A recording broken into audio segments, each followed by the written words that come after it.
കർത്താവിൻ്റെ വലിയ നാമത്തിന് നന്ദിയോടെ സ്തോത്രം ചെയ്യുന്നു. കർത്താവിൻ്റെ പുണ്യനാമം മഹത്വം എടുക്കുമാറാകട്ടെ. ഇന്ന് ഈ സമയം ജോയ്സ് ടി വിയിൽ ഇങ്ങനെ ഒരു സാക്ഷ്യം പറയുവാനായി എനിക്ക് അവസരം ഒരുക്കി തന്ന ദൈവത്തിന് ഞാൻ സകല മഹത്വവും അർപ്പിക്കുന്നു. ഇതിനായി അവസരം ഒരുക്കി തന്ന പ്രിയ ദൈവദാസന്, ജോയ്സ് ടി വിയുടെ എല്ലാ അംഗങ്ങൾക്ക് എല്ലാവർക്കും ദൈവനാമത്തിൽ വീണ്ടും വരുന്ന ക്രിസ്തു യേശുവിൻ്റെ നാമത്തിൽ സ്നേഹവന്ദനത്തെ അറിയിക്കുന്നു. കർത്താവ് അനുഗ്രഹിക്കുമാറാകട്ടെ. ഞാനൊരു പാട്ടിൻ്റെ ഒരു 2 വരി പാടി ഒരു സങ്കീർത്തനത്തിൻ്റെ ഒരു വാക്യം വായിച്ച് തുടങ്ങാമെന്ന് ആഗ്രഹിക്കുക. കാന്താവരവു കാത്തു കാത്തു ഞങ്ങൾ എത്ര നാൾ കാത്തിടേണം. കാന്താവരവു കാത്തു കാത്തു ഞങ്ങൾ എത്ര നാൾ കാത്തിടേണം. എത്രയോ കാലമായി നോക്കി നോക്കി പാരിൽ മാത്രയും മാറാതെ കാത്തു നിന്നു. എത്രയോ കാലമായി നോക്കി നോക്കി പാരിൽ മാറാതെ കാത്തു നിന്നു. എന്ന് വന്നു കണ്ടിടും പൊന്മുഖം ഒന്നു ചുംബിക്കുവാൻ. എന്ന് വന്നു കണ്ടിടും പൊന്മുഖം ഒന്നു ചുംബിക്കുവാൻ. വരുമേ തിരുവായി മൊഴിഞ്ഞവൻ അരുളിയപ്പോൾ വചനം നിറവേറ്റാൻ. വന്നു സഭയെ ചേർക്കുവാൻ, വേഗം മഹിമയിലെടുപ്പാൻ. കൊണ്ടുവിരുന്നു ശാലയിൽ പോയി ചേർത്തു പന്തിയിൽ ഇരുത്തുവാൻ. കൊണ്ടുവിരുന്നു ശാലയിൽ പോയി ചേർത്തു പന്തിയിൽ ഇരുത്തുവാൻ. ദൈവനാമത്തിൽ നന്ദിയോടെ സ്തോത്രം ചെയ്യുന്നു. 139 സങ്കീർത്തനത്തിന്റെ 13, 14, 15 വാക്യങ്ങൾ വായിച്ച് 16 വാക്യങ്ങൾ വായിച്ച് ഞാൻ എൻ്റെ സാക്ഷ്യം തുടങ്ങുവാൻ ആഗ്രഹിക്കുന്നു. നീയല്ലോ എൻ്റെ അന്തരംഗങ്ങളെ നിർമ്മിച്ചത്. എൻ്റെ അമ്മയുടെ ഉദരത്തിൽ നീ എന്നെ മെടഞ്ഞു. ഭയങ്കരവും അതിശയവുമായി എന്നെ സൃഷ്ടിച്ചിരിക്കുകയാൽ ഞാൻ നിനക്ക് സ്തോത്രം ചെയ്യുന്നു. നിന്റെ പ്രവൃത്തികൾ അത്ഭുതകരമാകുന്നു. അത് എൻ്റെ ഉള്ള നല്ലവണ്ണം അറിയുന്നു. ഞാൻ രഹസ്യത്തിൽ ഉണ്ടാക്കപ്പെടുകയും ഭൂമിയുടെ അതോ ഭാഗങ്ങളിൽ നിർമ്മിക്കപ്പെടുകയും ചെയ്തപ്പോൾ എൻ്റെ അസ്ഥി കൂടെ നിനക്ക് മറവായിരുന്നില്ല. ഞാൻ പിണ്ടാകാരമായിരുന്നപ്പോൾ നിന്റെ കണ്ണെന്നെ കണ്ടു. നിയമിക്കപ്പെട്ട നാളുകളിൽ ഒന്നുമില്ലാതിരുന്നപ്പോൾ അവയെല്ലാം നിന്റെ പുസ്തകത്തിൽ എഴുതിയിരുന്നു. കർത്താവിന്റെ വലിയ നാമത്തിന് നന്ദിയോടെ സ്തോത്രം ചെയ്യുന്നു. ആ സങ്കീർത്തനക്കാരൻ പറഞ്ഞതുപോലെ തന്നെ അമ്മയുടെ ഗർഭത്തിലെ പിണ്ടാകാരമായിരുന്നപ്പോൾ എന്നെയും എൻ്റെ കർത്താവ് കണ്ടതുകൊണ്ട് മാത്രമാണ് ഇന്ന് ഭൂമിയിലായിരിക്കുന്നത്. കർത്താവിന്റെ പൊന്നുനാമം മഹത്വം എടുക്കുമാറാകട്ടെ. ഞാൻ ആദ്യം ഓർപ്പിച്ചതുപോലെ തന്നെ ഇടുക്കി ജില്ലയില് വെള്ളിയാമറ്റം പഞ്ചായത്തിൽ കാഞ്ഞാർ എന്ന സ്ഥലത്താണ് എൻ്റെ ജനനം. എൻ്റെ പേര് താജുനിസ. എൻ്റെ ഉമ്മയുടെ പേര് പാത്തുമ്മ. എൻ്റെ വാപ്പയുടെ പേര് അബ്ദുൾ ഹമീദ്. എൻ്റെ വാപ്പ കൊല്ലംകാരനാണ്.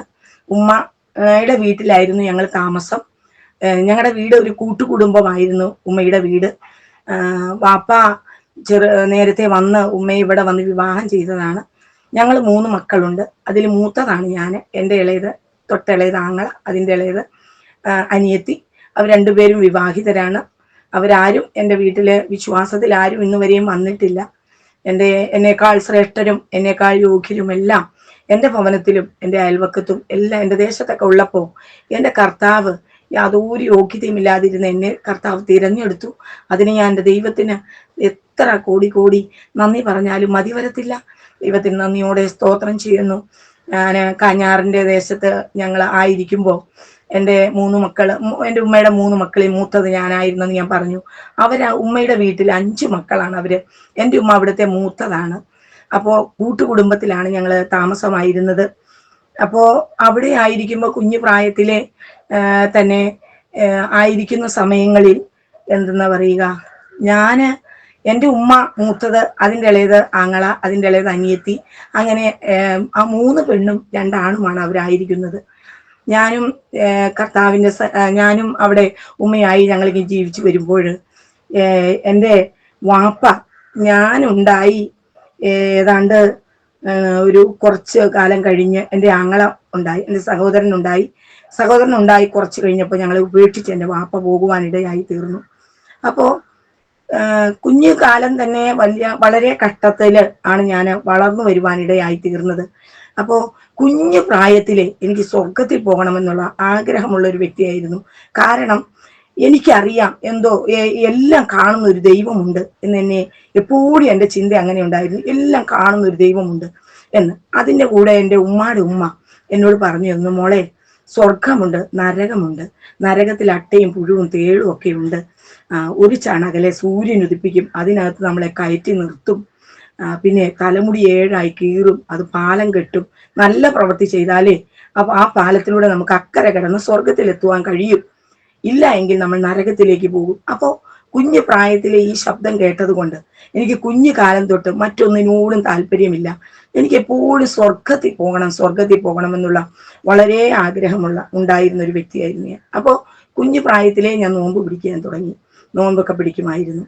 അങ്ങനെ കുഞ്ഞു പ്രായത്തിൽ നോമ്പ് പിടിച്ചുകൊണ്ടിരിക്കുമ്പോൾ ഒരിക്കൽ എൻ്റെ ഉമ്മയും വാപ്പയുമായി, എൻ്റെ ഉമ്മയും ആങ്ങളയുമായി ഞങ്ങളിങ്ങനെ കുളിക്കാനായിട്ട് പുഴയിൽ പോയി. കാഞ്ഞാർ പുഴയിൽ പോയി കുളിച്ചുകൊണ്ടിരിക്കുമ്പോൾ, ഞങ്ങൾ കുഞ്ഞു പിള്ളേരാണ്, കല്ലിങ്ങനെ ഉരുട്ടിക്കൊണ്ടിരിക്കുമ്പോൾ അന്ന് എനിക്ക് നോയമ്പുണ്ട്. എൻ്റെ ആങ്ങള ഒരു കല്ലിൽ എൻ്റെ കൈ ഇരിക്കുമ്പോൾ തന്നെ അടുത്തൊരു കല്ലെടുത്തിട്ടു. എൻ്റെ വലത് കൈയുടെ 4-മത്തെ വിരല് നഖരോടുകൂടി അരഞ്ഞു പോകുവാനിടയായി. മുകളിൽ നിന്ന് ഇട്ടപ്പോ എൻ്റെ ഉമ്മ വേഗത്തിൽ എന്നെ അവിടെ ഒരു ഹോസ്പിറ്റലിൽ കൊണ്ടുപോയി. അപ്പോൾ ആ മുറിവ് മുറിച്ച് കളഞ്ഞു, എൻ്റെ കൈ ഇങ്ങനെ മുറിച്ച് കളയുവാനിടയായി. അപ്പോൾ എൻ്റെ ഉമ്മയുടെ അനിയത്തി, അന്നൊക്കെ ഞങ്ങൾക്ക് വളരെ പട്ടിണിയുടെ സമയങ്ങളാണ്, വളരെ കഷ്ടങ്ങളാണ്, വളരെ ഭക്ഷണമൊന്നും ഇല്ലാത്തൊരു കാലഘട്ടമാണെന്ന്. അപ്പോൾ ആ കൈ മുറിച്ച് കളഞ്ഞപ്പോൾ എൻ്റെ ഉമ്മയുടെ അനിയത്തിയുടെ ഭർത്താവ് ചായയും മുട്ട പുഴുങ്ങിയതൊക്കെ വാങ്ങി എനിക്ക് തന്നപ്പോൾ ഞാനത് കഴിച്ചില്ല. കാരണം അത്രയേറെ ഭക്തി എനിക്കുണ്ടായിരുന്നു. കാരണം സ്വർഗത്തിൽ പോകണമെന്ന് മാത്രമാണ് എൻ്റെ ആഗ്രഹം. അപ്പോൾ അത് കഴിക്കാതിരുന്നപ്പോൾ ആ വാപ്പ ഇങ്ങനെ പറഞ്ഞു, കൈ വിരൽ മുറിച്ച് കളഞ്ഞത് കൊണ്ട് നിന്റെ നോമ്പ് പോയി എന്ന് പറയുവാനിടയായി തീർന്നു. അപ്പോൾ ഞാനത് കഴിച്ചു. അങ്ങനെ അവിടെ നിന്ന് വന്ന് വീട്ടിലായിരിക്കുന്ന സമയം പഠിക്കുവാനായി പോയിക്കൊണ്ടിരിക്കുമ്പോൾ, ഏതാണ്ട് 4-ാം ക്ലാസ്സിൽ പഠിച്ചുകൊണ്ടിരിക്കുന്നതാണ് എൻ്റെ ഓർമ്മയിൽ ശരിയാണെങ്കിൽ. 4-ാം ക്ലാസ്സിൽ പഠിച്ചുകൊണ്ടിരിക്കുമ്പോൾ എനിക്ക് അവിടെ വെച്ച് എൻ്റെ പഠനം നിർത്തേണ്ടി വന്നു. കാരണം എൻ്റെ വാപ്പ ഉമ്മ സ്തോത്രം, ഞാനും ആങ്ങളെയും അനിയത്തിയില്ല, ഞാനും ആങ്ങളെയും ആയിരിക്കുന്ന സമയത്ത്, ഉമ്മ ജോലിക്കൊക്കെ ഇങ്ങനെ പോകുന്ന സമയത്ത്, എൻ്റെ കുഞ്ഞു പ്രായത്തിൽ തന്നെ എൻ്റെ ഉമ്മയുടെ വാപ്പ മരിച്ചുപോയി. എൻ്റെ ഉമ്മയുടെ വാപ്പ മരിച്ചു പോയപ്പം ഉമ്മയുടെ ചുമലിലായി എല്ലാ ഭാരവും, കുടുംബത്തിലെ എല്ലാ ഭാരവും. അപ്പോൾ ഉമ്മയുടെ ചുമലിലായപ്പോൾ ഉമ്മയുടെ ആങ്ങള നേരെ ഇളയത് നേരത്തെ പെണ്ണ് കെട്ടി അവിടെ നിന്ന് താമസം മാറി പോകുവാനിടയായി. അപ്പോൾ ഞാനും ആങ്ങളെയും ഉമ്മയുടെ വീട്ടിൽ ഞങ്ങളായിരിക്കുമ്പോൾ തന്നെ എൻ്റെ ഉമ്മയുടെ അനിയത്തിക്ക് ഒരു വിവാഹം വന്നു. ഞങ്ങൾ അനിയത്തിക്ക് കല്യാണം വന്ന് അവിടെ വെച്ച് വിവാഹം കഴിഞ്ഞു. ഉമ്മയുടെ അനിയത്തി വിവാഹം കഴിഞ്ഞു, ഒരു കുഞ്ഞുണ്ടായി. അത് കഴിഞ്ഞ് 2 കുഞ്ഞുങ്ങൾ തിരുതരെ ഉണ്ടായപ്പം ആ 2 കുഞ്ഞുങ്ങൾ മരിച്ചുപോയി. അങ്ങനെ മരിച്ചുപോയ സമയത്ത് എൻ്റെ ഉമ്മയുടെ അനിയത്തി ഭ്രാന്തിയായി തീർന്നപ്പോൾ ആ ഭർത്താവ് ഇട്ടിട്ട് പോയി. അങ്ങനെ എൻ്റെ വീട്ടിൽ ഞങ്ങളായിരിക്കുന്ന സമയത്ത് ഉമ്മയുടെ അനിയത്തി ഒരു കുഞ്ഞ് ഭ്രാന്തിയായി.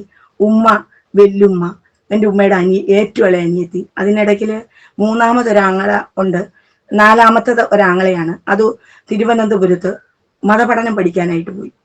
അങ്ങനെ ഞങ്ങൾ അവിടെ ആയിരിക്കുമ്പോൾ ഞാൻ അവിടെ അടുത്തൊരു വീട്ടിൽ കളിക്കാനായിട്ട് പോയിരുന്നൊരു സമയം എൻ്റെ ജീവിതത്തിൽ ഒരു ഓർമ്മയുടെ ഒരു കൊച്ചുടുപ്പാണ് ഞാൻ ഇട്ടിരിക്കുന്നത്.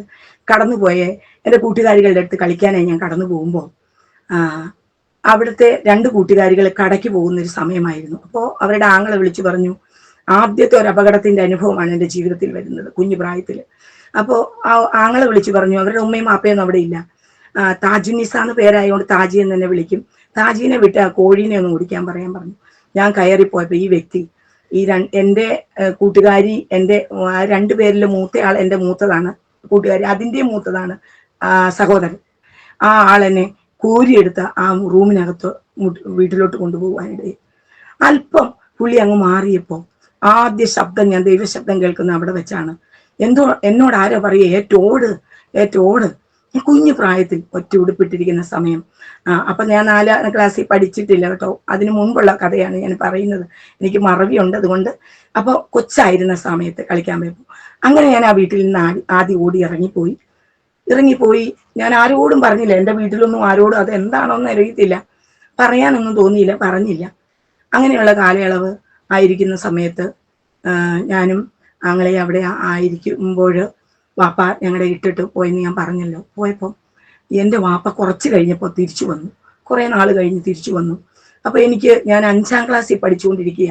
5-ാം ക്ലാസ്സിൽ പഠിച്ചുകൊണ്ടിരിക്കുമ്പോൾ എൻ്റെ വാപ്പ വന്ന് ഞങ്ങൾക്കൊരു അനിയത്തി ഉണ്ടായി. അനിയത്തി ഉണ്ടായ ഉടനെ എന്ത് ചെയ്തു, വാപ്പ പിന്നെയും ഇട്ടേച്ച് പോകുവാനിടയായി. അങ്ങനെ പോകുന്ന സമയത്ത് എൻ്റെ ഇളയ ഉമ്മയുടെ അനിയത്തിനെ വിവാഹം കഴിച്ചു.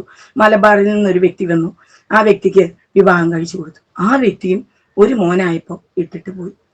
അങ്ങനെ 3 ചേടത്തി അനിയത്തിമാരായിട്ട് ഭക്ഷണമില്ല, എന്തെന്നാ പറയുക, ഒരു ഭ്രാന്തിയായിരിക്കുന്ന ഒരു ഉമ്മ വീട്ടിലും, അങ്ങനെയുള്ള ഒരു ഘട്ടമായിരുന്നു എൻ്റെ ബാല്യകാലത്തിൻ്റെ അവസ്ഥ. അപ്പോൾ പഠിച്ചുകൊണ്ടിരുന്നപ്പോൾ വാപ്പ ഇട്ടിട്ട് പോയപ്പോൾ എൻ്റെ പഠനം 5ാം ക്ലാസ് പൂർത്തിയാകുന്നതിന് മുൻപ് നിർത്തി വെക്കേണ്ടതായി വന്നു.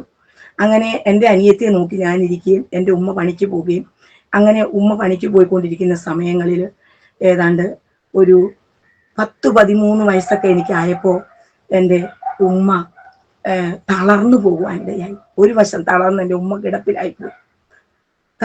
ഉമ്മ തളർന്നു പോയ സമയത്ത് ഞങ്ങൾ വളരെ കഷ്ടത്തിലാകുവാനിടയായി തീർന്നു. ഭക്ഷണവുമില്ല, വസ്ത്രങ്ങളില്ല, മൊത്തത്തിലൊരു ഒരു കഷ്ടത്തിൻ്റെ അനുഭവത്തിൽ ഞങ്ങളായി തീരുവാനിടയായി തീർന്നു. ആ സമയങ്ങൾ എന്തെന്നാ പറയുക, ആ സമയങ്ങൾ കഴിഞ്ഞു വന്നത് വളരെ കഷ്ടപ്പാടിലൂടെയാണ്. ഏതാണ്ട് ആ സമയം ഒരു 12-13 വയസ്സൊക്കെ എനിക്ക് ആയി കഴിഞ്ഞപ്പോൾ ഞാൻ എൻ്റെ വീട്ടിൻ്റെ കുടുംബഭാരം എൻ്റെ തലയിൽ വരുവാനിടയായി തീർന്നു. അങ്ങനെ ഞാൻ കുഞ്ഞിക്കാലം തന്നെ കൂലിപ്പണിക്ക് ഇറങ്ങേണ്ടതായി വരുവാനിടയായി. അതിനു മുൻപൊക്കെ എൻ്റെ ഉമ്മ തളർന്നു പോയ സമയത്ത് അല്പം ചരിഞ്ഞ് ഏറ്റുമൊക്കെ നടന്നു വന്നപ്പോൾ ഞാനിപ്പോഴും ഓർക്കുന്നു, ഞങ്ങളുടെ ആ കാഞ്ഞാറിൻ്റെ ദേശത്തെ തടി വെട്ടിയിട്ടിരിക്കുന്ന ചെത്തിയിട്ടിരിക്കുന്ന തടിയെ കയറി ഇരുന്ന് എൻ്റെ ഉമ്മ മറ്റുള്ളവർ റോഡേ പോകുന്നവരോട് യാചിച്ചൊക്കെ ഞങ്ങൾ കഴിഞ്ഞൊരു കാലം ഞങ്ങളുടെ ജീവിതത്തിലുണ്ട്, എൻ്റെ ജീവിതത്തിൽ. അങ്ങനെ ഒരു 12-13 വയസ്സായപ്പോൾ ഞാൻ കൂലിപ്പണിക്കൊക്കെ ഇറങ്ങി എൻ്റെ വീട് നടത്തുന്ന സമയങ്ങൾ ആയി തീരുവാനിടയായി. ഏതാണ്ട് ഒരു 15-16 വയസ്സൊക്കെ അപ്പോഴായപ്പോൾ വീട്ടിൽ കൂലിപ്പണിക്ക് പോയി വീട് നടത്തുമ്പോൾ അതുകൊണ്ട് തികയുന്നില്ല. അനിയത്തിയെ പഠിപ്പിക്കണം, ആങ്ങളെ പഠിക്കുന്നുണ്ട്. അപ്പോൾ ഇത് രണ്ടും കുടുംബവും മുന്നോട്ട് കൊണ്ടുപോകാൻ എനിക്ക് കഴിയാതെ വരുമ്പോൾ ഞങ്ങളുടെ വീടിൻ്റെ അടുത്ത് തന്നെ ഒരു പാക്കട്ടി ഉണ്ടായിരുന്നു. അവിടെ ഞാൻ പാക്ക് വെട്ടാൻ പോവുക പതിവാണ്. അപ്പോൾ ആളുടെ പേരൊന്നും ഞാൻ പറയുന്നില്ലെങ്കിൽ പോലും എൻ്റെ കൂടെ പഠിച്ച ഒരു വ്യക്തി അവിടെ ഉണ്ടായിരുന്നു. അന്ന് എൻ്റെ ഉമ്മയുടെ അനിയത്തി ഞാനും കൂടെയാണ് പോകുന്നത്. പോയിക്കൊണ്ടിരിക്കുന്ന സമയം എൻ്റെ ഉമ്മയുടെ അനിയത്തിക്ക് പനി വന്നപ്പോൾ വെല്ലുമ്മ പറഞ്ഞു, മോനെ ഇന്ന് പോവണ്ട, മക്കൾ പോവണ്ട, ഉമ്മയുടെ അനിയത്തിക്ക് പനിയാണ്, പറ്റത്തില്ല, പോവണ്ട. അപ്പൊ ഞാൻ പറഞ്ഞു, ഞാൻ പോയിട്ട് കുറച്ച് വെട്ടിയിട്ട് വരാം എന്ന് പറഞ്ഞു. അപ്പോൾ അവിടെ ചെന്നപ്പോൾ അവർ പറഞ്ഞു, മുഴുവൻ വെട്ടാതെ ഇവിടുന്ന് വിടത്തില്ല എന്ന് പറഞ്ഞു. കാരണം പിന്നീട് പണി കിട്ടത്തില്ലെന്ന് പറഞ്ഞു. അപ്പൊ മുഴുവൻ വെട്ടിക്കൊണ്ടിരിക്കുന്ന സമയം രണ്ടാമത് ഞാൻ ദൈവശബ്ദം കേൾക്കുകയാണ്. രണ്ടാമത് എന്നോട് പറയുന്നുണ്ട്, ചതി വരുന്നുണ്ട്, ചതിയാണ് എന്നോട് ഇങ്ങനെ ആരോ എൻ്റെ ഉള്ളത്തിൽ ഇങ്ങനെ പറയുവാൻ തുടങ്ങി. അപ്പോൾ ആ അട്ടിയുടെ എൻ്റെ കൂടെ പഠിച്ചൊരു വ്യക്തിയാണ് അവിടെ ചേട്ടനും അനിയനുമായിട്ട് ആയിരിക്കുന്നത്. അവരുടെ അപ്പനും അമ്മയൊക്കെ അവിടെ ആ വീട്ടിലാണ്. ആ സമയത്ത് ഞാൻ എൻ്റെ വീട്ടിലോട്ട് ഒരു ശകലം നടന്നു പോകുമ്പോൾ ഒരു തൊണ്ടുണ്ട്, തൊണ്ടിൻ്റെ അവിടെ ഒരു പ്ലാവിൻ കുറ്റിയുണ്ട്. അപ്പൊ ഞാൻ ഓർത്തു, പുറകിൽ ഞാൻ പോയാൽ ഈ വ്യക്തി തിരിഞ്ഞെന്നെ പിടിച്ച് അപകടത്തിൽപ്പെടുത്തു. അപ്പോൾ എനിക്ക് ഓടി രക്ഷപ്പെടാൻ പറ്റത്തില്ല. അപ്പോൾ ഞാൻ അന്ന് പ്രാർത്ഥിക്കും, അപ്പോഴും അതെ, ഇങ്ങനെ ഓരോ ശബ്ദം കേൾക്കുമ്പോൾ ഞാൻ ദൈവത്തോട് പ്രാർത്ഥിക്കുവാനിടയാകും. ഞാൻ വീട്ടില് മുൻപിൽ ഈ വ്യക്തിയുടെ മുൻപിൽ ഞാൻ മുന്നോട്ട് നടക്കുന്ന സമയം ആ പ്ലാവിൻ കുറ്റി ചെന്നപ്പോൾ എൻ്റെ പുറകിൽ ഈ വ്യക്തി പിടിക്കുവാനിടയായി. ഞാൻ കാറിക്കൊണ്ട് ഓടി എൻ്റെ വെല്ലുമ്മ ഏറ്റു വന്നു. അങ്ങനെ 3ാമത്തെ അപകടത്തിൽ നിന്ന് എൻ്റെ ദൈവം എന്നെ വിടുവിക്കുവാനിടയായി. ഞാൻ ആദ്യം വായിച്ചതുപോലെ അമ്മയുടെ ഗർഭത്തിൽ പിണ്ടാകാരമായിരുന്നപ്പോൾ എൻ്റെ ദൈവം എന്നെ കണ്ടതുകൊണ്ട് ആ അനർത്ഥത്തിൽ നിന്നെയും അവിടെ നിന്നും വിടുവിക്കുവാനിടയായി തീർന്നു. വിടുവിക്കുവാനിടയായപ്പോൾ ഞങ്ങൾ കൂട്ടുകുടുംബം എല്ലാം കിടന്ന് മൊത്തത്തിലായപ്പോൾ ഞങ്ങൾക്ക് വളരെ കഷ്ടം വന്നപ്പോൾ ഞങ്ങൾ കോളപ്പുറ എന്ന സ്ഥലത്ത് ഒരു 4 സെന്റ് സ്ഥലം പഞ്ചായത്തിൻ്റെ ഞങ്ങൾക്ക് ലഭിക്കുവാനിടയായി. ഞങ്ങൾ അവിടേക്ക് താമസം മാറ്റുവാനിടയായി. താമസം മാറ്റി ചെന്നപ്പോൾ എൻ്റെ അനിയത്തി ഓത്തുപള്ളി കാഞ്ഞാറ്റിലേ ഉള്ളൂ. അതുകൊണ്ട് അവൾ അവിടെ അമ്മ വീട്ടിൽ നിന്നു. ആങ്ങളെ മുസ്ലിങ്ങളൊന്നും കോളപ്പുറയില്ലെന്നും പറഞ്ഞ് ആങ്ങളെ വന്നില്ല, ആങ്ങളെ അവിടെയാണ്. അപ്പൊ എൻ്റെ കോളപ്പുറയിലുള്ള വീട്ടിൽ ഞാനും എൻ്റെ ഉമ്മയും മാത്രമാണ്. അത് വെറും ഒരു ഷെഡാണ്. ഷെഡെന്ന് പറഞ്ഞാൽ പനയോലം കൊണ്ട് നല്ല ഉറപ്പുള്ള പോലെ മറച്ച് കെട്ടി വെച്ച ഒരു കൊച്ചു വീട്. അവിടെ ഇരിക്കുമ്പോൾ കാഞ്ഞാറിന് വേണം എനിക്ക് ജോലിക്ക് വരുവാന്. അപ്പോൾ അവിടെ ഒരു ടാങ്ക് ഉണ്ട്. നമുക്കറിയാം, കാഞ്ഞാറില് മൂലമറ്റത്തേക്ക് പോകുന്ന ആരെങ്കിലും ഉണ്ടെങ്കിൽ ഞാൻ അറിയുവാൻ വേണ്ടി പറയുന്നു, പാലം കടന്ന് അക്കരയ്ക്ക് മാറുമ്പോൾ അവിടെ ഒരു ടാങ്കിന് കാണാം. അതിൻ്റെ അടിയിലേക്ക് അതിനേക്കാൾ ഉപരി ടാങ്ക് ഉണ്ട്. അതിൻ്റെ പണിയാണെന്ന് ഞാൻ ചെയ്തുകൊണ്ടിരിക്കുന്നത്. ആ പണി ചെയ്തുകൊണ്ടിരിക്കുമ്പോൾ എനിക്ക് രാവിലെ 7:30 ആകുമ്പോൾ അവിടെ ചെല്ലണം, കാഞ്ഞാറ്റി ചെല്ലണം, ജോലിക്ക് 8-ന് കയറണം. അപ്പൊ ഞങ്ങൾ കോളപ്പുറയാണ് താമസിച്ചുകൊണ്ടിരിക്കുന്നത്. ഞങ്ങൾക്ക് ബാത്റൂം ഇല്ല. ബാത്റൂം ഇല്ലാത്തപ്പോൾ ഞങ്ങൾ ബാത്റൂമിൽ പോകുന്നത്, ഇന്ന് നമുക്കറിയാം മലങ്കര ഡാമിന് കെട്ടാൻ വേണ്ടിയിട്ട് സ്ഥലം, ഡാം ഉണ്ടാക്കാൻ വേണ്ടിയിട്ട് വെള്ളം കയറുമ്പോൾ സ്ഥലം എടുത്തിട്ടിട്ടുണ്ട്. അവിടെയാണ് ഞങ്ങൾ ബാത്റൂമിൽ പോകുന്നത്. ആ കാട്ടിനകത്താണ്. ആ കാട്ടിനകത്ത് ഞാനിങ്ങനെ പോയിക്കൊണ്ടിരിക്കുമ്പോൾ അപ്പോൾ നല്ല ഒരുമാതിരി ഇരുട്ടുള്ളപ്പോഴാണ് ഈ കാട്ടിലോട്ട് പോകുക. കാരണം 7:30 കാഞ്ഞാറ്റിൽ എനിക്ക് ചെല്ലണം. ഇവിടെ കുളപ്പുറം വന്ന് വീട്ടിൽ വന്ന് തുണി ഡ്രസ്സ് മാറി കാഞ്ഞാറ്റിൽ ചെന്ന് 8 എനിക്ക് ജോലിക്ക് കയറണം. എങ്കിലേ എനിക്ക് ജോലി ചെയ്യാൻ പറ്റൂ. അപ്പോൾ രാവിലെ ഞാൻ അവിടെ ചെന്നപ്പോൾ ഇരുട്ട് പോലെയുള്ള സമയത്ത് ചെല്ലുമ്പോൾ ഞാൻ ആ കോളപ്പുറ ചെന്നൊരു സമയമാണ് ഞങ്ങളുടെ ആ സമയം. അവിടെ ഞാൻ ആയിരിക്കുമ്പോൾ ഇങ്ങനെ എന്നോട് ആരോ പറയുക, പിന്നെ ഈ ദൈവശബ്ദം കേൾക്കുക, പുറകിൽ കണ്ടോ, പുറകിൽ നോക്ക്, പുറകിലോട്ട് നോക്ക്, പുറകിലോട്ട് നോക്ക്. ആരോ ഞാൻ ആ പുറകിലോട്ട് നോക്കുമ്പോൾ എൻ്റെ തൊട്ട് പുറകിൽ കുറച്ച് കാടുണ്ട്. ആ കാടിൻ്റെ അവിടെ ഒരു വ്യക്തി, അത് അയാൾ മരിച്ചുപോയി. ഇപ്പം എല്ലാവർക്കും കോളപ്പുറക്കാർക്കൊക്കെ അറിയാം. KC, ഒരു റൗഡി ഒരു മനുഷ്യനാണ് അങ്ങേര് എൻ്റെ പുറകിൽ നിൽക്കുന്ന. അപ്പോൾ അയാള് എൻ്റെ നേരെ അല്ല നോക്കുന്നത്. ഞാൻ നോക്കുന്ന സമയത്ത് ഞങ്ങളുടെ കോളനിക്കുള്ള വീട്ടിൻ്റെ അങ്ങോട്ടുള്ള ആ സ്ഥലത്തേക്ക് ആരോ വരുന്നോന്നായിരിക്കാം. ഈ വ്യക്തി നോക്കിക്കൊണ്ടിരിക്കുന്ന സമയമാണ് ഞാൻ പുറകോട്ട് തിരിഞ്ഞു നോക്കുന്നത്. പുറകോട്ട് തിരിഞ്ഞു നോക്കിയ സമയത്ത് ഈ വ്യക്തി നിൽക്കുന്ന, ഞാൻ ആ കാട് ചാടി കടന്ന് റോഡ്, ഒരു നടുക്കോടെ ഒരു ജീപ്പ് റോഡുണ്ട്, ആ ജീപ്പ് റോഡിൽ ചെന്ന് ഞാൻ നിന്നു. ഞാൻ എന്നിട്ട് വീട്ടിലോട്ട് പോയി. വീട്ടിൽ ചെന്ന് എൻ്റെ ഉമ്മയോട് പറഞ്ഞു, ഉമ്മ ഈ വ്യക്തിയായിട്ട് തടിപ്പണിയൊക്കെ പോയിട്ടുണ്ട്.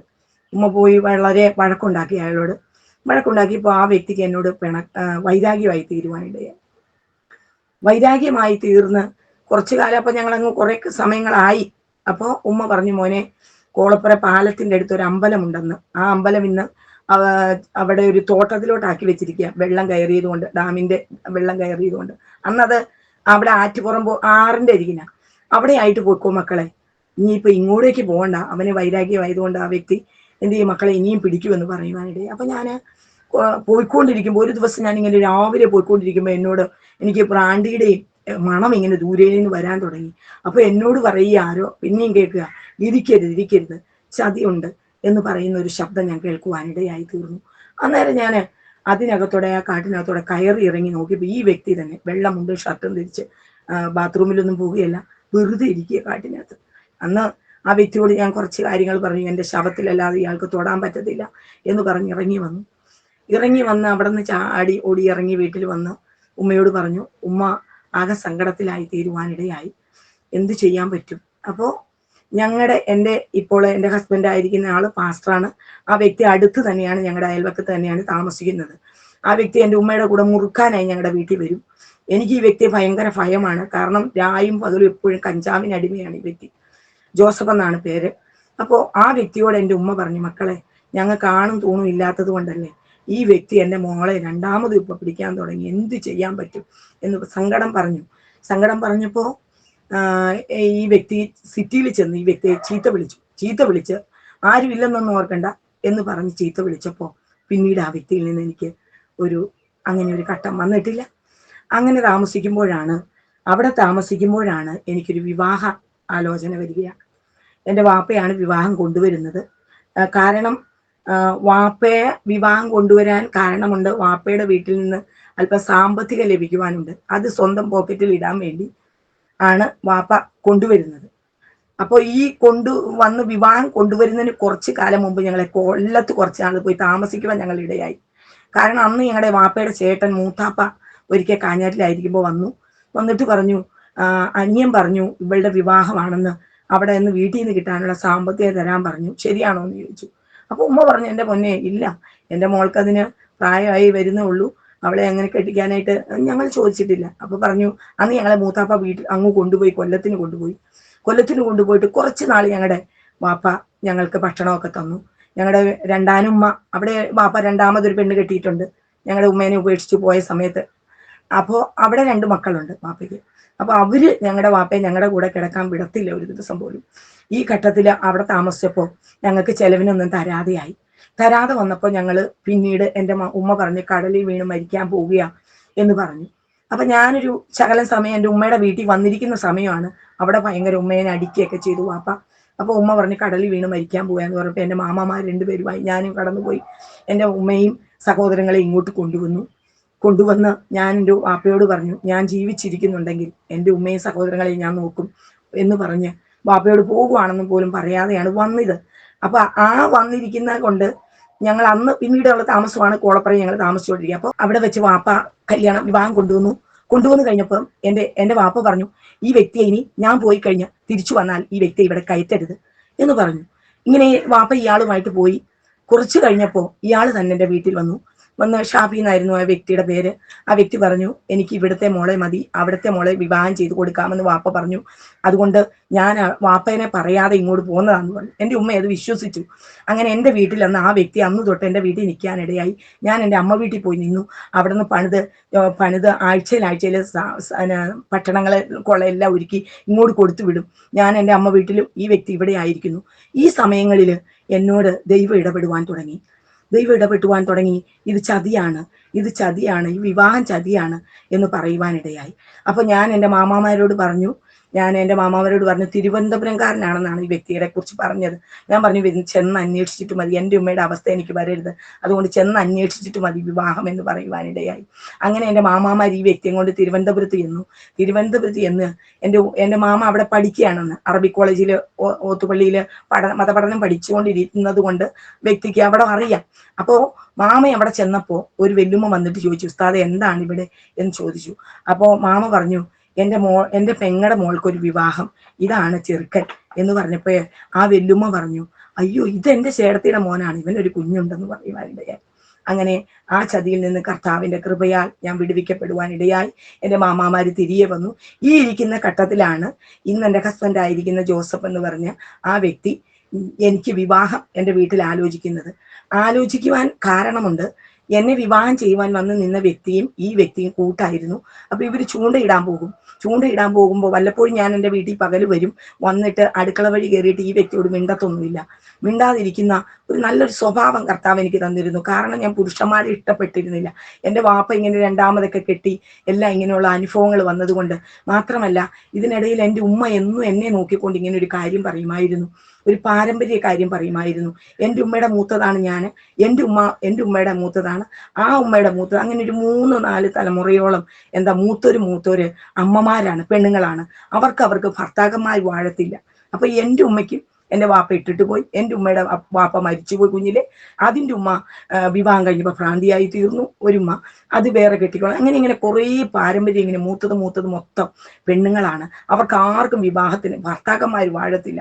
അപ്പൊ എൻ്റെ ഉമ്മയുടെ മൂത്തതാണ് ഞാനും. അപ്പൊ എന്നെ നോക്കി എൻ്റെ ഉമ്മ എന്നും പറയും, മക്കളെ വിവാഹം നിന്റെ കാര്യം എങ്ങനെയായിരിക്കും മോനെ, ഞങ്ങൾക്ക് ആർക്കും ഭർത്താക്കന്മാർ വാഴത്തില്ല, അപ്പൊ എൻ്റെ കുഞ്ഞിന് എന്ത് വരും, എന്തായിരിക്കും. ഇതൊക്കെ കേട്ടിട്ടും എൻ്റെ വാപ്പ പോയി രണ്ടാമത് വിവാഹം ചെയ്യുകയും ചെയ്ത് എല്ലാം എൻ്റെ വാപ്പ ഞങ്ങളെ നോക്കിയിട്ടൊന്നും ഇല്ലാത്തത് എല്ലാം ആയതുകൊണ്ട് എനിക്ക് പുരുഷന്മാരെ പൊതുവെ വെറുപ്പായിരുന്നു, എനിക്ക് ഇഷ്ടമില്ലാത്ത അവസ്ഥയായിരുന്നു.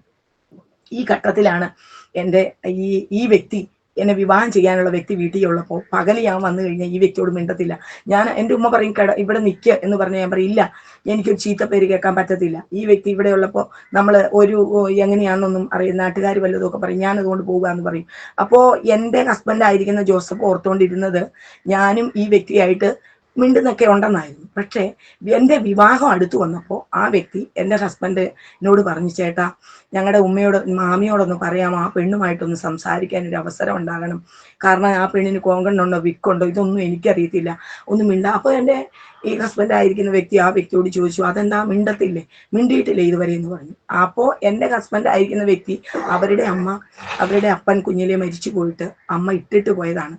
അപ്പോൾ ആ വ്യക്തിയും പെണ്ണുങ്ങളെ ഇഷ്ടമില്ലാതിരുന്ന ഒരു വ്യക്തിയായിരുന്നു എൻ്റെ ഹസ്ബൻഡ്. അങ്ങനെ അനിയൻ നേരത്തെ വിവാഹം ചെയ്ത് ഞങ്ങളുടെ മോനേക്കാളും പ്രായമുള്ള മോൻ അവർക്കുണ്ട്. അപ്പോൾ വിവാഹം ചെയ്യാതെ രണ്ടുപേരും ഞങ്ങൾ ഒരേ ഘട്ടത്തിലുള്ള ഒരു അനുഭവമായിരുന്നു. അപ്പോൾ എൻ്റെ ഹസ്ബൻഡ് ആയിരുന്ന വ്യക്തി ഈ കല്യാണം ആ വ്യക്തി വിവാഹം കഴിച്ച ആളാണെന്ന് അറിഞ്ഞപ്പോൾ എൻ്റെ ഹസ്ബൻഡ് വന്ന് എൻ്റെ വീട്ടിൽ വിവാഹം ചോദിച്ചു. ഒരു ദിവസം ഞാൻ ജോലി കഴിഞ്ഞ് വരുമ്പോൾ എൻ്റെ ഉമ്മ എന്നോട് പറഞ്ഞു, മക്കളെ കൊച്ചേട്ടായി എന്നാണ് വിളിക്കുന്നത്, ചേട്ടായി കല്യാണം ആലോചിച്ചു, ഞാൻ പറഞ്ഞു എനിക്ക് ഒരിക്കലും വേണ്ടെന്ന് പറഞ്ഞപ്പോൾ എല്ലാ ദിവസവും രാത്രി കിടക്കാൻ നേരത്ത് ഞാനൊരു പ്രാർത്ഥനയുണ്ട്, കരഞ്ഞാണ് ഞാൻ പ്രാർത്ഥിക്കുക. അല്ലാ, എനിക്ക് വേണ്ടി ഒരു വിവാഹം വേണ്ട, എനിക്കൊരു വിവാഹം തരുന്നെങ്കിൽ എൻ്റെ ഭർത്താവ് എന്നെ മാത്രം സ്നേഹിച്ച് എന്നിൽ നിന്ന് 2 കുഞ്ഞുങ്ങളുണ്ടായ അവർക്ക് മാത്രം പിതാവായിരിക്കണം, മദ്യപാനി ആയിരിക്കരുത്, കഞ്ചാവ് വലി ആയിരിക്കരുത്, പുക വലിക്കരുത്, അതുപോലെ ചീട്ട് കളിക്കരുത്. എൻ്റെ വാപ്പ ചീട്ട് കളിക്കുമായിരുന്നു. പിറ്റേന്ന് ഒരു വീട് മേടിക്കാൻ പോലും പൈസ ഇല്ലാതെ വാപ്പ ചീട്ട് കളിക്കുമായിരുന്നു. അപ്പോൾ ചീട്ട് കളിക്കുന്ന ആളാവരുത്, അങ്ങനെ ഉണ്ടെങ്കിൽ ഒരാളെ എനിക്ക് വിവാഹം മതി, ഇല്ലെങ്കിൽ എനിക്ക് വിവാഹം വേണ്ട അല്ലാഹുവേ എന്നും പറഞ്ഞ് ഞാനിങ്ങനെ പ്രാർത്ഥിക്കാറുണ്ടായിരുന്നു. ഈ സമയത്താണ് ഈ ഈ വ്യക്തി വിവാഹം ചോദിക്കും. അപ്പൊ ഞാൻ പറഞ്ഞു എനിക്ക് വേണ്ട, കഞ്ചാവിനും ചാരായത്തിനും അടിമയായ ഒരു വ്യക്തിയെ ഞാൻ ഒരിക്കലും വിവാഹം ചെയ്യില്ല, എനിക്കത് വേണ്ട. അപ്പൊ എൻ്റെ ഉമ്മ പറഞ്ഞു, മക്കളെ, മാമാമാരുടെ കൂടെ നമ്മുടെ കൂടെ മുസ്ലിം ആയിട്ടാണ് കെട്ടുന്നത്, സ്ത്രീധനം ഒന്നും വേണ്ടെന്ന് പറഞ്ഞു. ആ സമയത്തൊക്കെ വേറെ കല്യാണം ഇഷ്ടം പോലെ വരുന്നുണ്ട്, അവരെല്ലാം സ്ത്രീധനം പറഞ്ഞു പോയിക്കൊണ്ടിരിക്കുക. അപ്പൊ എൻ്റെ ഉമ്മ പറഞ്ഞു, മോനെ, ഈവൻ നമ്മുടെ കൂടെ മുസ്ലിം ആകുമ്പോൾ, മാമാമാരുടെ കൂടെ കൂട്ടാകുമ്പോൾ വീഡിയോ സിഗരറ്റോ ഇതൊന്നും വലിക്കത്തില്ല, കുടിക്കൊന്നുമില്ല. അപ്പൊ ഞാനും അങ്ങ് സമ്മതിച്ചു. കാരണം സ്ത്രീധനം ഒന്നും വേണ്ട, മുസ്ലിമായി ആകാം. മതം എനിക്ക് ഭയങ്കര ഇതായിരുന്നു, മതത്തിന്റെ തീവ്രത എനിക്ക് ഭയങ്കരമായിരുന്നു. അതുകൊണ്ട് ഞാൻ സമ്മതിച്ച് ഈ കല്യാണം ഉറപ്പിച്ചിരിക്കുമ്പോൾ എൻ്റെ വാപ്പ വേറൊരു കല്യാണം രണ്ടാമത് കൊണ്ടുവന്നു. ഈ പോയ വ്യക്തികളാളും വളരെ പ്രായമുള്ള, കണ്ണൊക്കെ ഉപ്പൻ്റെ കൂട്ടമുള്ള കണ്ണുള്ള, എന്നെക്കാളേറെ പ്രായമുള്ള ഒരു വ്യക്തിയെ എന്നെ വിവാഹം കൊണ്ടുവന്നപ്പോൾ ഞാൻ പറഞ്ഞു, എനിക്കൊരിക്കലും ഈ വിവാഹം വേണ്ട. ഈ വ്യക്തിയെ കാണുമ്പോൾ തന്നെ അറിയാം ആ വ്യക്തി കുടിയനാണ്, കഞ്ചാവിനടിമയാണ് എന്നൊക്കെ കാണുമ്പോഴേ അറിയാം. എനിക്കതുകൊണ്ട് ആ വ്യക്തിയെ വേണ്ട. അങ്ങനെയാണെങ്കിൽ ഈ ജോസഫിനെ മുസ്ലിം ആക്കി എനിക്ക് കെട്ടിച്ചു തന്നാൽ മതി എന്ന് പറഞ്ഞു. അപ്പോൾ എൻ്റെ വാപ്പ സമ്മതിച്ചില്ല. കാരണം ആ വ്യക്തി തന്നെ മതി എന്ന് പറയുവാനിടയായി. അങ്ങനെ എൻ്റെ ഹസ്ബൻഡായിരിക്കുന്ന ജോസഫ്, ഞങ്ങളുടെ അയൽവക്കയായിരുന്നല്ലോ, വക്കത്തുള്ള വ്യക്തി, എൻ്റെ വാപ്പയായി വഴക്കായി. എപ്പോഴും ഈ വ്യക്തി ജോസഫ് എന്ന് പറഞ്ഞ എൻ്റെ ഹസ്ബൻഡായിരിക്കുന്ന വ്യക്തി കടാരയൊക്കെ തിരിയിക്കൊണ്ട് നടക്കുന്ന ഒരു വ്യക്തിയായിരുന്നു. അപ്പോൾ ഈ വ്യക്തി കൊല്ലംകാര, നിന്നെ ഞാൻ കുത്തി മലർത്തുവട എന്നൊക്കെ പറഞ്ഞ് ഭയങ്കര അലമ്പും വഴക്കുമായി. വഴക്കായപ്പോൾ എൻ്റെ വീട്ടുകാർ കൊണ്ട് കേസ് കൊടുത്ത് സർക്കിളും പോലീസ് അവരോട് പറഞ്ഞു, സാറേ, ആ വ്യക്തി നിരപരാധിയാണ്. കാരണം അടുത്തൊരു വീട്ടിൽ കുടിച്ച് കിറിഞ്ഞിരിക്കുകയാണ്, പിടിച്ച് വേഗം പിടിക്കുക. അപ്പം ഞാൻ പറഞ്ഞു, സാറേ, ആ വ്യക്തി നിരപരാധിയാണ്, ആ വ്യക്തി ഒരു തെറ്റും ചെയ്തിട്ടില്ല എന്നിങ്ങനെ പറയുവാനിടയായിട്ടില്ല. അപ്പോൾ ഈ വ്യക്തി പിടിക്കണമെന്ന് പറഞ്ഞപ്പോൾ ഞാൻ പറഞ്ഞു, സാറന്മാരെ, ആ വ്യക്തി നിരപരാധിയാണെന്ന് പറയുവാനിടയായി. അങ്ങനെ അവരെന്നെ കാഞ്ഞാറ് വീട്ടിലോട്ട്, അമ്മ വീട്ടിലോട്ട് കൊണ്ടുപോയി. ഈ വീട്ടിൽ കൊണ്ടുപോയി അമ്മയുടെ വീട്ടിൽ എന്നെ കൊണ്ട് പൂട്ടിയിട്ട് ഇവര് നേരം വെളുത്ത് എന്നെ കൊണ്ടുപോകുന്നില്ല. അപ്പൊ രാത്രിയിലൊക്കെ എന്നെ കൊല്ലത്തിന് കൊണ്ടുപോകാൻ ഒത്തിരി പണിപ്പെട്ടു എൻ്റെ വാപ്പ. നമ്മളാണ് കേസ് കൊടുത്തത്, പരാതി കൊടുത്തത്. അപ്പൊ പരാതിയൊക്കെ നമുക്ക് പിൻവലിക്കാൻ പറ്റും, മോളൊരു കാര്യം ചെയ്യും, വരൂ, കൊല്ലത്തിൽ നിന്ന് വേറെ വിവാഹം ചെയ്യാം, ഈ വ്യക്തിയെ വേണ്ടെന്നൊക്കെ എന്നോട് ഒത്തിരി കാര്യങ്ങൾ പറഞ്ഞു. അപ്പോൾ ഈ ജോസഫ് ആയിരുന്ന വ്യക്തി എന്നോടൊരു കാര്യം പറഞ്ഞിരുന്നു, നിസ, ഒരു കാര്യം ചെയ്യണം, ഇയാളെ എനിക്ക് ഇഷ്ടമില്ലായിരുന്നു, ഞാൻ വിവാഹം ചെയ്യാതിരുന്നൊരു വ്യക്തിയാണ്, പക്ഷെ ഇയാൾക്ക് നല്ലൊരു സ്വഭാവം ഉള്ളതുകൊണ്ടാണ് ഞാൻ ഇയാളെ വിവാഹം ചെയ്യാൻ തീരുമാനിച്ചത്. അപ്പോൾ ഇയാൾ ഇനി എന്നെ ഉപേക്ഷിച്ച് പോയാൽ ഒന്നിലെ ഞാൻ ഭ്രാന്തനായി തീരും, ഇല്ലെങ്കിൽ ഞാൻ ആത്മഹത്യ ചെയ്യും, എൻ്റെ കുഞ്ഞുങ്ങൾക്ക് ആരുമില്ലെന്ന് പറഞ്ഞു. കാരണം 2 പെങ്ങന്മാരുണ്ട്, അനിയൻ നേരത്തെ പെണ്ണ് കെട്ടി, പെങ്ങന്മാരെ വിവാഹം ചെയ്തിട്ടില്ല, അപ്പനും അമ്മ ഇല്ലല്ലോ. അപ്പൊ ഇവര് ആരുമില്ലാതെ ആകുമെന്ന് എന്നോടൊരു വാക്ക് പറഞ്ഞിരുന്നു. അതുകൊണ്ട് എനിക്ക് കാഞ്ഞാറ്റി ചെന്നിട്ട് കൊല്ലത്തിന് പോകാൻ എനിക്ക് മനസ്സ് വന്നില്ല. അപ്പൊ ഞാൻ പിറ്റേ ദിവസത്തേക്ക്, അന്ന് രാത്രി മുഴുവനും ഞാൻ അള്ളാഹുവിനെ വിളിച്ചു പ്രാർത്ഥിച്ചു. എനിക്ക് അന്ന് നമുക്ക് യേശുവിനെ ഒന്നും അറിയത്തില്ലല്ലോ. അന്ന് രാത്രി മുഴുവൻ ഞാൻ എന്ത് ചെയ്യണം എന്ന് തീരുമാനിക്കും. അപ്പൊ എൻ്റെ ഉള്ളിലേക്ക് ഒരു ചിന്ത വരുന്നത് മുഴുവനും, ഈ വ്യക്തി, ഈ കുടുംബം നശിപ്പിച്ച ഇവര് മുഴുവനും നശിക്കും, 2 പെങ്ങന്മാര് പോകും, ഈ ആള് ആത്മഹത്യ ചെയ്യും, അല്ലെ ഭ്രാന്തനാവും. അപ്പൊ എത്ര ജീവിതമാണ് ഞാൻ തകർക്കുന്നത്. അപ്പൊ എൻ്റെ ജീവിതം എന്ത് ചെയ്തു, തീരട്ടെ, എനിക്ക് ജീവിക്കണ്ട, ഞാൻ ഇവരെ രക്ഷപ്പെടുത്താം എന്നുള്ള അനുഭവത്തിൽ ഞാനൊരു തീരുമാനമെടുത്തു. അങ്ങനെ തീരുമാനമെടുത്ത് രാവിലെ ആയപ്പോൾ എന്നെ ഇവർ പോലീസ് സ്റ്റേഷനിൽ കൊണ്ടുപോകുന്നില്ല. അപ്പൊ ഞാൻ പറഞ്ഞു, വാപ്പ എനിക്ക് മൂത്രം ഒഴിക്കാൻ ഇറങ്ങണമെന്ന് പറഞ്ഞപ്പോൾ എന്നെ ഇവർ വാതിൽ തുറന്നു. അപ്പൊ ഞാൻ പറഞ്ഞു, എന്നെ പോലീസ് സ്റ്റേഷനിൽ കൊണ്ടുപോകണമെന്ന് പറഞ്ഞു. അപ്പോൾ വാപ്പ അടിക്കാനൊക്കെ ഒരുങ്ങി, പക്ഷേ അടിച്ചില്ല. കാരണം തലേന്ന് SI സർക്കിൾ പറഞ്ഞാ വിട്ടത്, പ്രായപൂർത്തിയായ പെണ്ണിന്റെ മേൽ, ഞാനത് അവിടെ പറഞ്ഞായിരുന്നു, പോലീസ് സ്റ്റേഷനിൽ പറഞ്ഞായിരുന്നു, എന്നെ ഒത്തിരി അടിച്ചു എന്നൊക്കെ പറഞ്ഞായിരുന്നു. അപ്പൊ പോലീസുകാരൻ പറഞ്ഞു, സർക്കിൾ പറഞ്ഞു, ഇനി ഈ സ്ത്രീയുടെ മേലെ, ഈ കുട്ടിയുടെ മേലെ കൈവച്ച ഇയാളുടെ പേർക്ക് ഞാൻ കേസെടുക്കും കേട്ടോ എന്ന് പറഞ്ഞായിരുന്നു. അതുകൊണ്ട് എന്നെ അടിച്ചില്ല. പിറ്റേ ദിവസത്തേക്ക് ഞാനിങ്ങനെ പോലീസ് സ്റ്റേഷനിൽ എന്നെ വാപ്പ കൊണ്ടുപോയപ്പം ഇവിടെ ഇവർ വന്നിട്ടുണ്ട്. ഞാൻ ചോദിച്ചു, ഞാൻ കൂടെ വരാം, എന്നെ ഏൽക്കാൻ തയ്യാറാണോ എന്ന് ചോദിക്കുവാനിടയായി. ഓക്കെ എന്ന് പറഞ്ഞു. അങ്ങനെ എന്താ വറചട്ടിന്ന് എരുതിയിലേക്ക് വീണ ഒരു ഘട്ടത്തിൽ എൻ്റെ ജീവിതം ആകെ താറുമാറായി. ഈ മദ്യപാനിയായ വ്യക്തിയുടെ കൂടെ ഞാൻ കടന്നു പോകുവാനിടയായി തീർന്നു. ഈ വ്യക്തിയുടെ കൂടെ കടന്നു എന്ന് എന്നും പിന്നെ അങ്ങോട്ട് കഞ്ചാവിനും ചാരായത്തിൻ്റെയും, കാരണം മുസ്ലിമിലേക്കായെങ്കിൽ എൻ്റെ വീട്ടുകാർ ചോദിക്കുന്നു, ആരും ചോദിക്കാനില്ല. ഞാൻ ഒരു ഏകയായി തീരാനിടയായി. അപ്പോൾ എന്തുമാകാമെന്നുള്ള ഒരു അനുഭവത്തിൽ ഈ വ്യക്തിയും കൂടെ വളരെയേറെ പലവട്ടം ഞാൻ അങ്ങനെ ഇരിക്കെ 1989 ഒരു സെപ്റ്റംബർ 5-ാം തീയതി ആയിരുന്നു ഞങ്ങളുടെ രജിസ്റ്റർ കഴിഞ്ഞത്, കല്യാണം കഴിഞ്ഞത്. 1990 ജൂൺ 3-ാം തീയതി ഞങ്ങൾക്കൊരു മോനെ ലഭിക്കുവാനിടയായി. മോനെ ലഭിച്ചത് കൂടെ മോന് രോഗിയായി തീരാനിടയായി. രോഗി എന്ന് പറഞ്ഞാൽ ഇവനെ കൊണ്ട് ഞങ്ങൾക്ക് വീട്ടിൽ കിടക്കത്തില്ല. ദേവദാസനെ ഒരു ദിവസം 2 നേരം ഞങ്ങൾ ഇട്ടുകൊണ്ട് പോകുന്ന ഒരു ഘട്ടമായിരുന്നു. അപ്പോൾ എന്താണ് അസുഖമെന്ന് അറിയത്തില്ല. ഞങ്ങൾ മുതലക്കോടം ഹോസ്പിറ്റലാണ്, അന്ന് ഈ തൊടുപുഴയിൽ ഏറ്റവും വലിയ ഹോസ്പിറ്റൽ. അവിടെ കൊണ്ടുപോയി അവൻ്റെ ബ്ലഡ് പരിശോധിച്ചു, ഒക്കെ പരിശോധിച്ചിട്ട് ഡോക്ടർ പറയുന്നു അസുഖമൊന്നുമില്ല. പക്ഷെ കുഞ്ഞിനെ കൊണ്ട് ഞങ്ങൾക്കൊരു വീട്ടിൽ കിടക്കാൻ പറ്റത്തില്ല. ഇവൻ വാ വിളിച്ച് കാർച്ചയാ. അവസാനം എൻ്റെ ഉമ്മ പറഞ്ഞു, ഇവിടെ കൊന്താലപ്പള്ളി എന്ന് പറഞ്ഞൊരു സ്ഥലമുണ്ട്, പൂമാലയ്ക്ക് പോണ റൂട്ട്, അവിടെ കൊണ്ട് പിടിപ്പണം വാരിയിട്ട് കുഞ്ഞിനെ കൊണ്ട് മാറിക്കോളും. ഞാനും എൻ്റെ ഹസ്ബൻഡും പോയി അവിടെ കൊണ്ട് പിടിപ്പണം വാരിയിട്ടു. അസുഖം മാറിയില്ല. പിന്നെ മന്ത്രവാദിയുടെ അടുത്ത് കൊണ്ടുപോയി. എന്താന്ന് പറഞ്ഞു, എന്താണെന്നൊന്നും അറിയാനോ ഒന്നും ചെയ്യാനല്ല. ആ വ്യക്തി പറഞ്ഞു പിന്നെ ഒരിക്കൽ വരാൻ പറഞ്ഞു. ചെന്നപ്പോൾ പറഞ്ഞു എനിക്ക് ഈ കേസ് പറ്റത്തില്ലെന്ന് പറഞ്ഞു. അവസാനം ഈ കുഞ്ഞെന്ന് പറഞ്ഞാൽ എൻ്റെ ഹസ്ബൻഡിന് ജീവനായിരുന്നു. കാരണം അവിടെ എൻ്റെ പാരമ്പര്യവും മാറിയതായിട്ടൊന്ന് ഒരു വാക്ക് ഞാൻ പറയട്ടെ. കാരണം എൻ്റെ മുമ്പോട്ടുള്ള എല്ലാ അമ്മമാർക്കും മൂത്തൊരു പെണ്ണുങ്ങളായി തീർന്നപ്പോൾ ഞാൻ എൻ്റെ ഉമ്മയുടെ മൂത്തതാണ്. എനിക്കുണ്ടായത് മൂത്തത് മോനാണ് ഉണ്ടായത്. അപ്പോൾ ഞാൻ എൻ്റെ വീട്ടിലെ പ്രസവത്തിന് മുമ്പ് എൻ്റെ ഹസ്ബൻഡിനോട് പറഞ്ഞിരുന്നു, എൻ്റെ പാരമ്പര്യം എനിക്ക് വരൂ, എൻ്റെ എല്ലാം മൂത്തവരെല്ലാം പെണ്ണുങ്ങളാണ്, ഞാനും എൻ്റെ ഉമ്മയുടെ മൂത്തതാണ്, അപ്പോൾ എനിക്ക് മൂത്തത് പെണ്ണേ ഉണ്ടാകൂ. അപ്പോൾ എൻ്റെ ഹസ്ബൻഡ് പറയുക, അന്ന് ചാരായത്തിനൊക്കെ അടിമയാണല്ലോ, ആള് പറയുക പെണ്ണാണെങ്കിൽ മരിച്ചു പോക്കോട്ടെ എന്ന്. എനിക്കത് വല്ലാതെ ഭയമായി തീരുവാനിടയായി.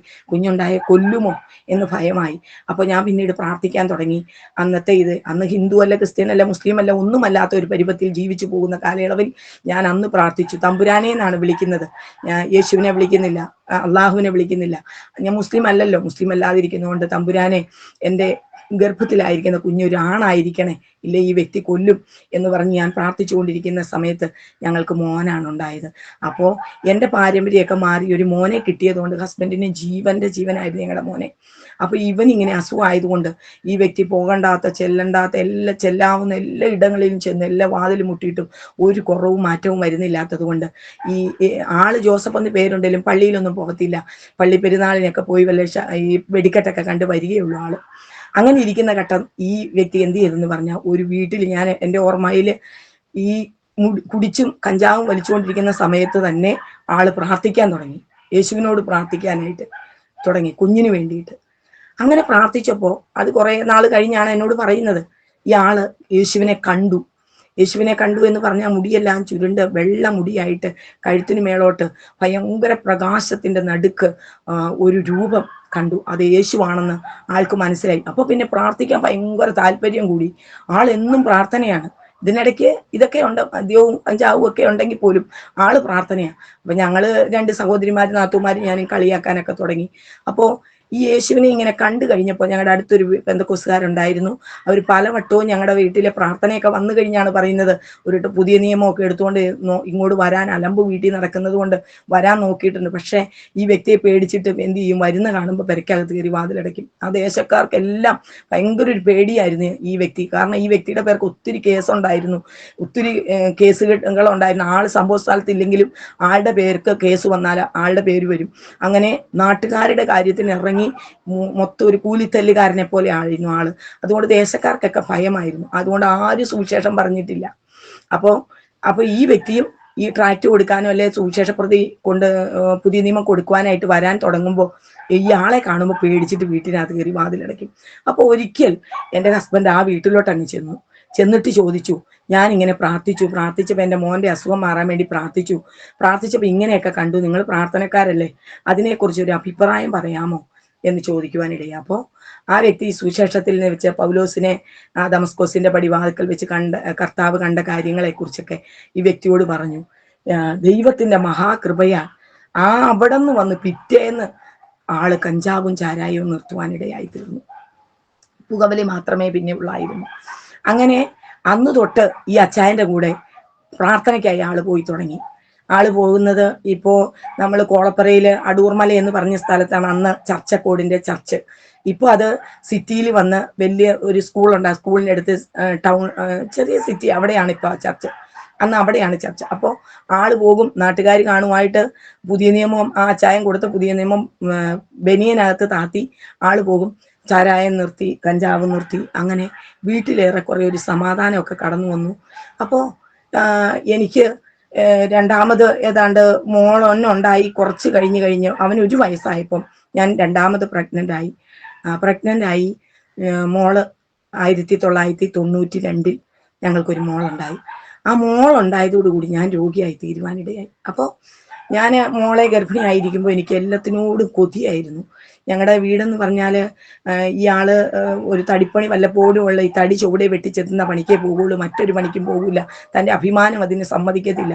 അങ്ങനെ ഒരാൾ കൂലിപ്പണിക്ക് പോകാതിരിക്കുമ്പോൾ 2 പെങ്ങന്മാരും ഈ ഒരു കുഞ്ഞും ഞാനും ഒക്കെ ആയിരിക്കുമ്പോൾ ഭക്ഷണത്തിന്റെ കാര്യമൊക്കെ പോക്കല്ലേ.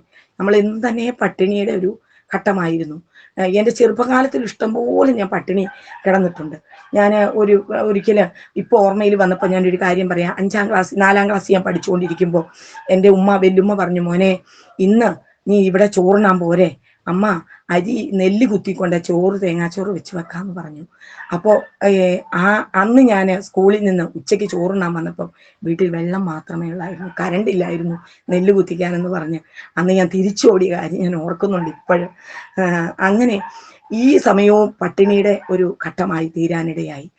അപ്പോൾ മോളുണ്ടായപ്പോൾ പ്രഗ്നന്റ് ആയ സമയം തൊട്ട് എനിക്ക് എല്ലാ ഭക്ഷണത്തോടും കൊതിയായിരുന്നു. അപ്പോൾ ഒത്തിരി ഭക്ഷണം കഴിക്കാൻ എൻ്റെ ജീവിതത്തിലുണ്ടായിരുന്നു. അപ്പോൾ ഞാൻ ഈ കുഞ്ഞിനെ ഗർഭിണിയായിരിക്കും എനിക്ക് ഭയങ്കര വയറായിരുന്നു.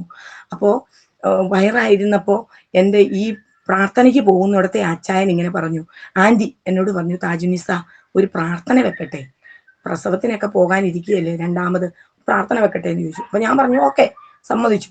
അപ്പൊ എൻ്റെ ഉമ്മ എൻ്റെ തൊട്ടടുത്ത് തന്നെ താമസമുണ്ട്.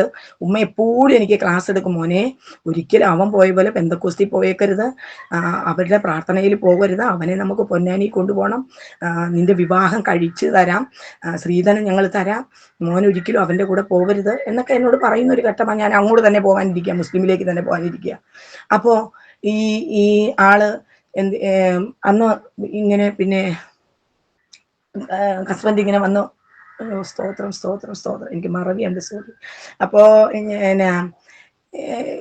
രണ്ടാമത് പ്രഗ്നന്റ് ആയപ്പോൾ പ്രാർത്ഥന വെക്കാൻ പറഞ്ഞു. പ്രാർത്ഥന വെച്ച് ഞാൻ പ്രസവത്തിനായിട്ട് പോയപ്പോൾ എൻ്റെ മോളുണ്ടായപ്പോൾ 4 കിലോ ഉണ്ടായിരുന്നു. അപ്പോൾ എല്ലാവർക്കും അത്ഭുതം തോന്നി. കാരണം സുഖപ്രസവം, 4 കിലോ ഉള്ള മോളെ സുഖപ്രസവം, ഡോക്ടർമാർക്ക് വരെ അത്ഭുതമായിരുന്നു. വേണമെങ്കിൽ എനിക്ക് അന്ന് കർത്താവിനെ വിശ്വസിക്കാം, പക്ഷെ എന്നിട്ട് ഞാൻ വിശ്വസിക്കാതെ മോളുണ്ടായി. വീട്ടിലോട്ട് ഞാൻ വരുന്നത് ഞാൻ രോഗിയായിട്ടാണ്.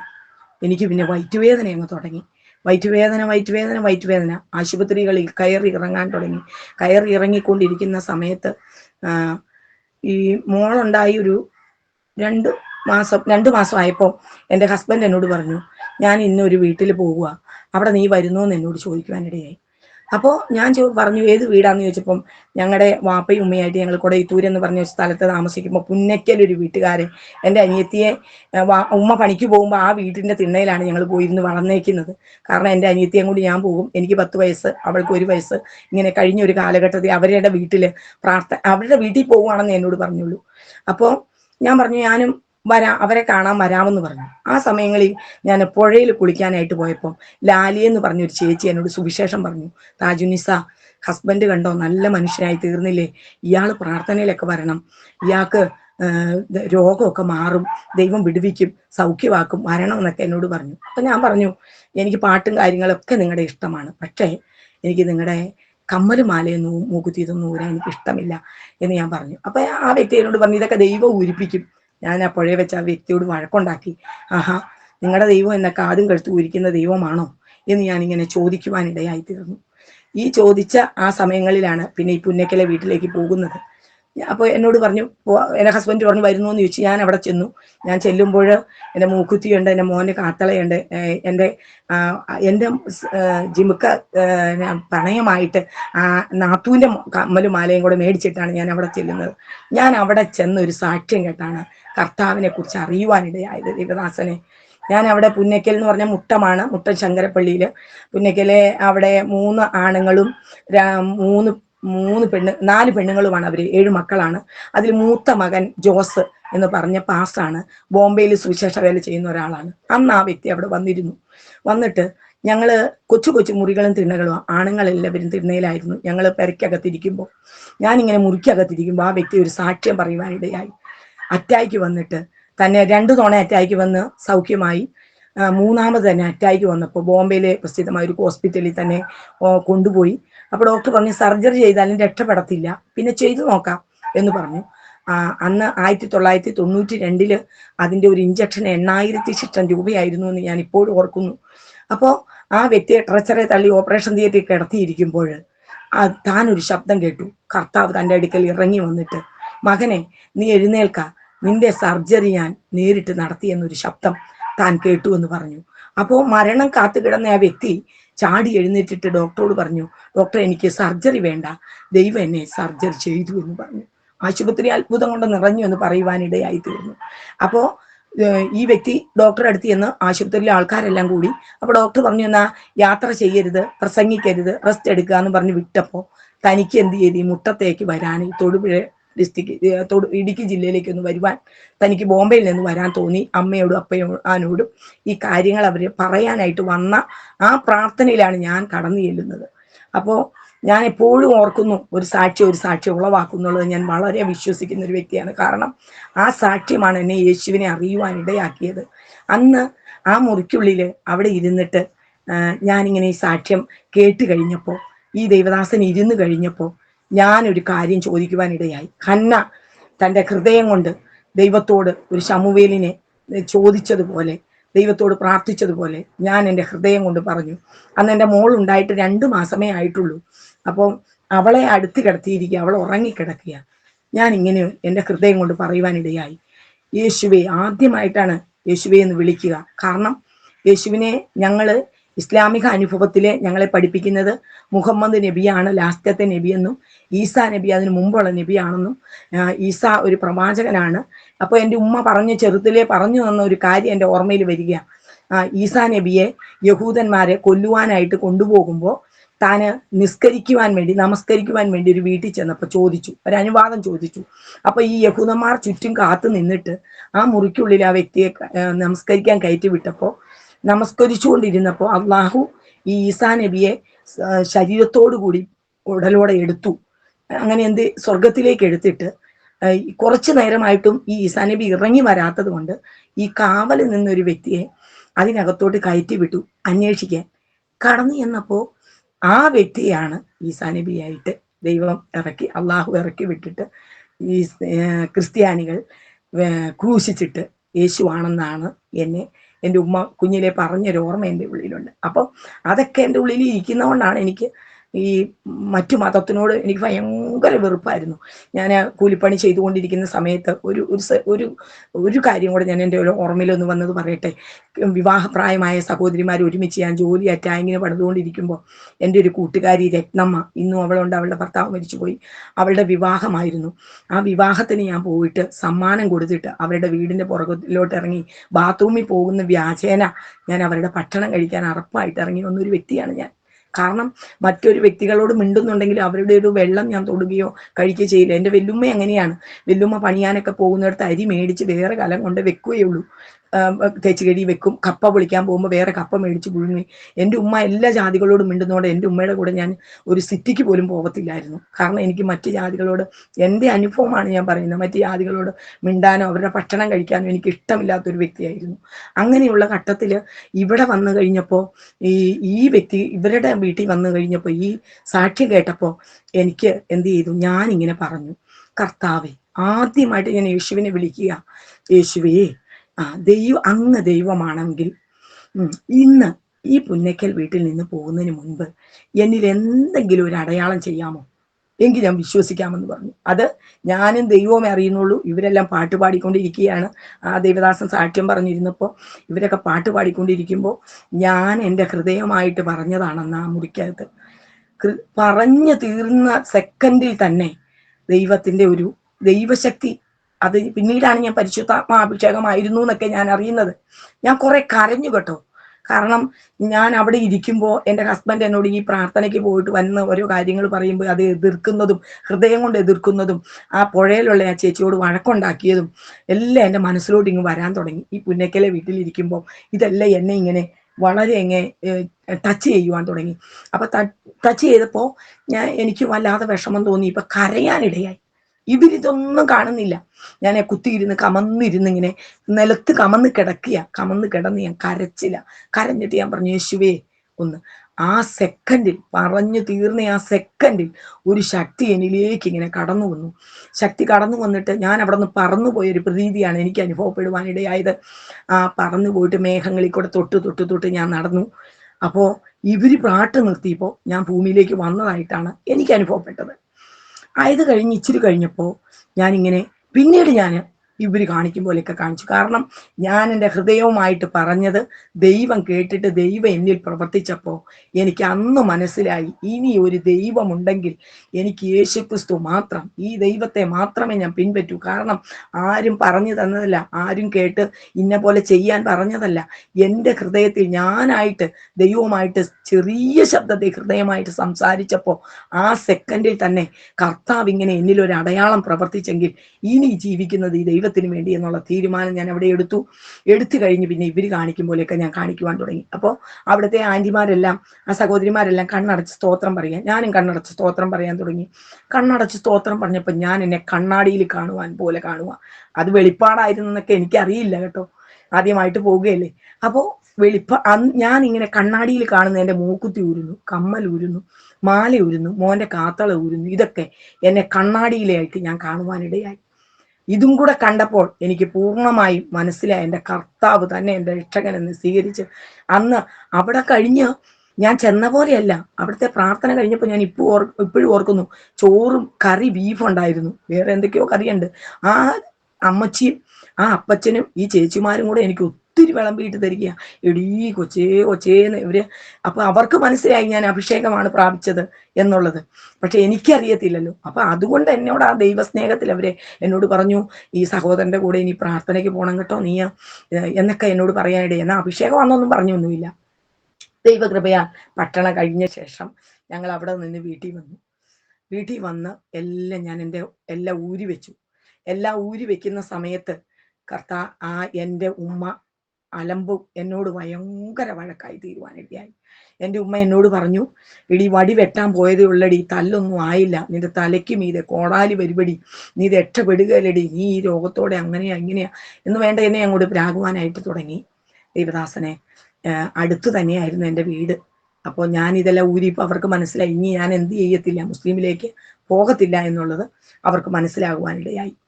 അത് കഴിഞ്ഞ് എൻ്റെ അസുഖം പ്രാർത്ഥന ഇതെല്ലാം ഊരി വെക്കുന്ന സമയങ്ങളിൽ എന്തെന്നാ പറയുക, ഞങ്ങളുടെ വീട്ടിലെ ഒരു അസുഖങ്ങളെല്ലാം കൂടാനിടയായി തീർന്നു. ദൈവകൃപയാൽ ഞാൻ പറയട്ടെ, ആ കഷ്ടതയുടെ മധ്യയിൽ ഒരു വാക്ക് പോലും ദൈവമേ എന്തുകൊണ്ടാണ് ഇങ്ങനെ വന്നതെന്ന് ചോദിക്കാൻ എനിക്ക് പറ്റിയില്ല. ഇപ്പൊ എൻ്റെ മനസ്സിലേക്ക് ഒരു വചനം കടന്നു വരുന്നുണ്ട്. ഞാൻ ആ വചനം ഒന്ന് വായിച്ചോട്ടെ. ഇരമ്യ പ്രവചനം 17 അധ്യായത്തിന്റെ 7-8 വാക്യങ്ങൾ ഇങ്ങനെ പറയുന്നു. യഹോവയിൽ ആശ്രയിക്കുകയും യഹോവ തന്നെ ആശ്രയമായിരിക്കുകയും ചെയ്യുന്ന മനുഷ്യൻ ഭാഗ്യവാൻ. അവൻ വെള്ളത്തിനരികെ നട്ടിരിക്കുന്നതും ആറ്റരികെ വേരൂന്നിരിക്കുന്നതുമായ വൃക്ഷം പോലെയാകും. ഉഷ്ണം തട്ടുമ്പോൾ അത് പേടിക്കയില്ല, അതിന്റെ ഇല പച്ചയായിരിക്കും, വരൾച്ചയുള്ള കാലത്തും വാട്ടം തട്ടാതെ ഫലം കായ്ച്ചുകൊണ്ടിരിക്കും. Praise the Lord. Hallelujah, hallelujah. അതെ, ഞങ്ങൾ ദൈവത്തെ അറിഞ്ഞപ്പോൾ ഞങ്ങളുടെ രോഗങ്ങൾ കൂടിയെങ്കിലും ആ വരൾച്ചയുള്ള കാലം വന്നെങ്കിലും വാട്ടം തട്ടാതെ നിൽക്കുവാനുള്ള കൃപ ദൈവം ഞങ്ങളുടെ മേൽ പകരുവാനിടയായി തീർന്നു. എനിക്ക് 4 വശത്തുനിന്ന് ഞങ്ങൾക്കെതിരായിരുന്നു. നാത്തൂമാർ 2 പേരും എതിരായി തീർന്നു. അവർക്ക് ഇന്ന് അവർ വിശ്വാസികളാണ്, അന്ന് അവർക്ക് അറിയില്ല. അവർ 2 എതിരായി, എൻ്റെ വീട്ടുകാരെതിരായി, നാട്ടുകാരെതിരായി. ഞങ്ങൾക്ക് ഒരു പണി കിട്ടാനോ അല്ലെങ്കിൽ ഒരു പട്ടണത്തിന്റെ അവസ്ഥകളോ എല്ലാം ഞങ്ങളുടെ കൂടെ അവസാനിച്ചു. 2 വിവാഹപ്രായമായ സഹോദരിമാര്, പെരയെല്ലാം നനഞ്ഞൊലിക്കുന്ന പെര, ഓലപ്പെരയായിരുന്നു. ചെതല്, ഒരു മറ, അടുക്കളയുടെ അവിടെ മറ കെട്ടിയിരിക്കുന്നതിനകത്തുനിന്ന് ചെതല് വീണിട്ട് വെള്ളത്തിനകത്ത് ഇങ്ങോട്ട് ഭക്ഷണം ഉണ്ടാക്കുന്നതിനകത്തോട്ട് വീഴുന്ന അവസ്ഥ. ഞാൻ മുട്ടുമോ ഒപ്പം വെള്ളത്തിൽ നിന്ന് ഒരു ദിവസം വാവിട്ട് കാറിയതൊക്കെ ഞാൻ ഓർക്കുന്നുണ്ട്. കർത്താവേ, ഈ അവസ്ഥയ്ക്ക് ഒരു മാറ്റം വരുത്തണമെന്ന്. കാരണം സ്ഥിതിഗതികൾ കൂടി എൻ്റെ രോഗം അങ്ങ് മൂർച്ഛിച്ചു. എല്ലാ അവസ്ഥ 4 വശത്തുനിന്നും എന്നാൽ ദൈവത്തിന്റെ കൃപയാ ഈ എന്തുകൊണ്ടാണ് കർത്താവ് ഇങ്ങനെ വന്നത് എന്നൊന്ന് ചോദിക്കാനോ ഒരു പിറുപിറുക്കാനോ ഇടയാവാതെ ഈ തിരുവചനം പോലെ കർത്താവ് ഞങ്ങളെ നിർത്തുവാനിടയായി. വാട്ടം തട്ടാതെ ഫലം കായ്ക്കുന്നവരായി ദൈവം നിർത്തി ഞങ്ങളെ എന്ന് ഞാൻ പറയട്ടെ. അപ്പോൾ എൻ്റെ ഹസ്ബൻഡ് കടന്നു വന്നിട്ട് എന്താണ്ട് 1 വർഷമായി. അപ്പോൾ ചർച്ചിൽ ചെല്ലുമ്പോൾ ആ ഒരമ്മച്ചി പ്രവാചക അമ്മച്ചിയുണ്ട്. അമ്മച്ചി പറയുന്നുണ്ട്, നിങ്ങൾ സ്നാനപ്പെട്ടാൽ നിങ്ങളുടെ കഷ്ടത മാറും, നിങ്ങൾ സ്നാനപ്പെടും. 1 വർഷമായിട്ടും ഹസ്ബൻഡ് സ്നാനപ്പെടണം എന്ന് പറയുമ്പോൾ അവര് എന്താണെന്ന് അറിയത്തില്ല. ഇനിയിപ്പോ എൻ്റെ ഉമ്മായെ പേടിച്ചിട്ടാണോ അതോ ഇനി എൻ്റെ ഹസ്ബൻഡ് ഈ അച്ചായനങ്ങും ഓർത്തോന്ന് അറിയത്തില്ല, ഞങ്ങൾക്ക് അറിയത്തില്ല, സത്യാവസ്ഥ അറിയത്തില്ല. ഇനി എൻ്റെ ഹസ്ബൻഡ് എല്ലാരും പറയുമായിരുന്നു മൂത്ത വിശ്വാസം 3 മാസം എന്ന്. അപ്പൊ എൻ്റെ ഹസ്ബൻഡ് വിശ്വാസത്തിൽ വന്നിട്ട് എന്ത് ചെയ്യും, ആള് പിന്മാറി പോകുന്ന ഓർത്തിട്ടാണോ എന്താണെന്നൊന്നും അറിയത്തില്ല. 1 വർഷമായിട്ടും സ്നാനപ്പെടുത്തുന്നില്ലായിരുന്നു. സ്നാനപ്പെടുത്താതെ ഇങ്ങനെ അങ്ങ് ആയപ്പോ എൻ്റെ ഹസ്ബൻഡ് എന്നോട് ഇങ്ങനെ പറഞ്ഞു. അപ്പോൾ അതിനിടയിൽ ഏതാണ്ട് ഒരു 8 മാസം എൻ്റെ പ്രസവം കഴിഞ്ഞ് എൻ്റെ മോള് 8-8.5 മാസം ആയി മോളുണ്ടായിട്ട്. അപ്പൊ എൻ്റെ രോഗം മൂർച്ഛിച്ചപ്പോൾ ഞങ്ങൾ ആശുപത്രിയിലൂടെ പോയപ്പോൾ ഡോക്ടർ എൻ്റെ പ്രസവം നോക്കിയ ഡോക്ടറെ ചെന്ന് കണ്ടു. ഭവാനി ഡോക്ടർക്ക് പറഞ്ഞു, നിങ്ങളുടെ ഉദരത്തിനകത്ത് മുഴയാണ്, യൂട്രസ് മാറ്റം ചെയ്യണം എന്ന് പറഞ്ഞു. അപ്പോൾ എനിക്ക് ഏതാണ്ട് 25 വയസ്സായിട്ടില്ല, പൂർണ്ണമായിട്ടില്ല. അപ്പോൾ എൻ്റെ ഡോക്ടർമാർക്കൊക്കെ എന്നോട് ഭയങ്കര കരുണ തോന്നി. ഞാനൊരു അസ്ഥികൂടം പോലെ അങ്ങോട്ടായി, ഒരു ഈർക്കിലിയുടെ പരുവായി തീരാനിടയായി.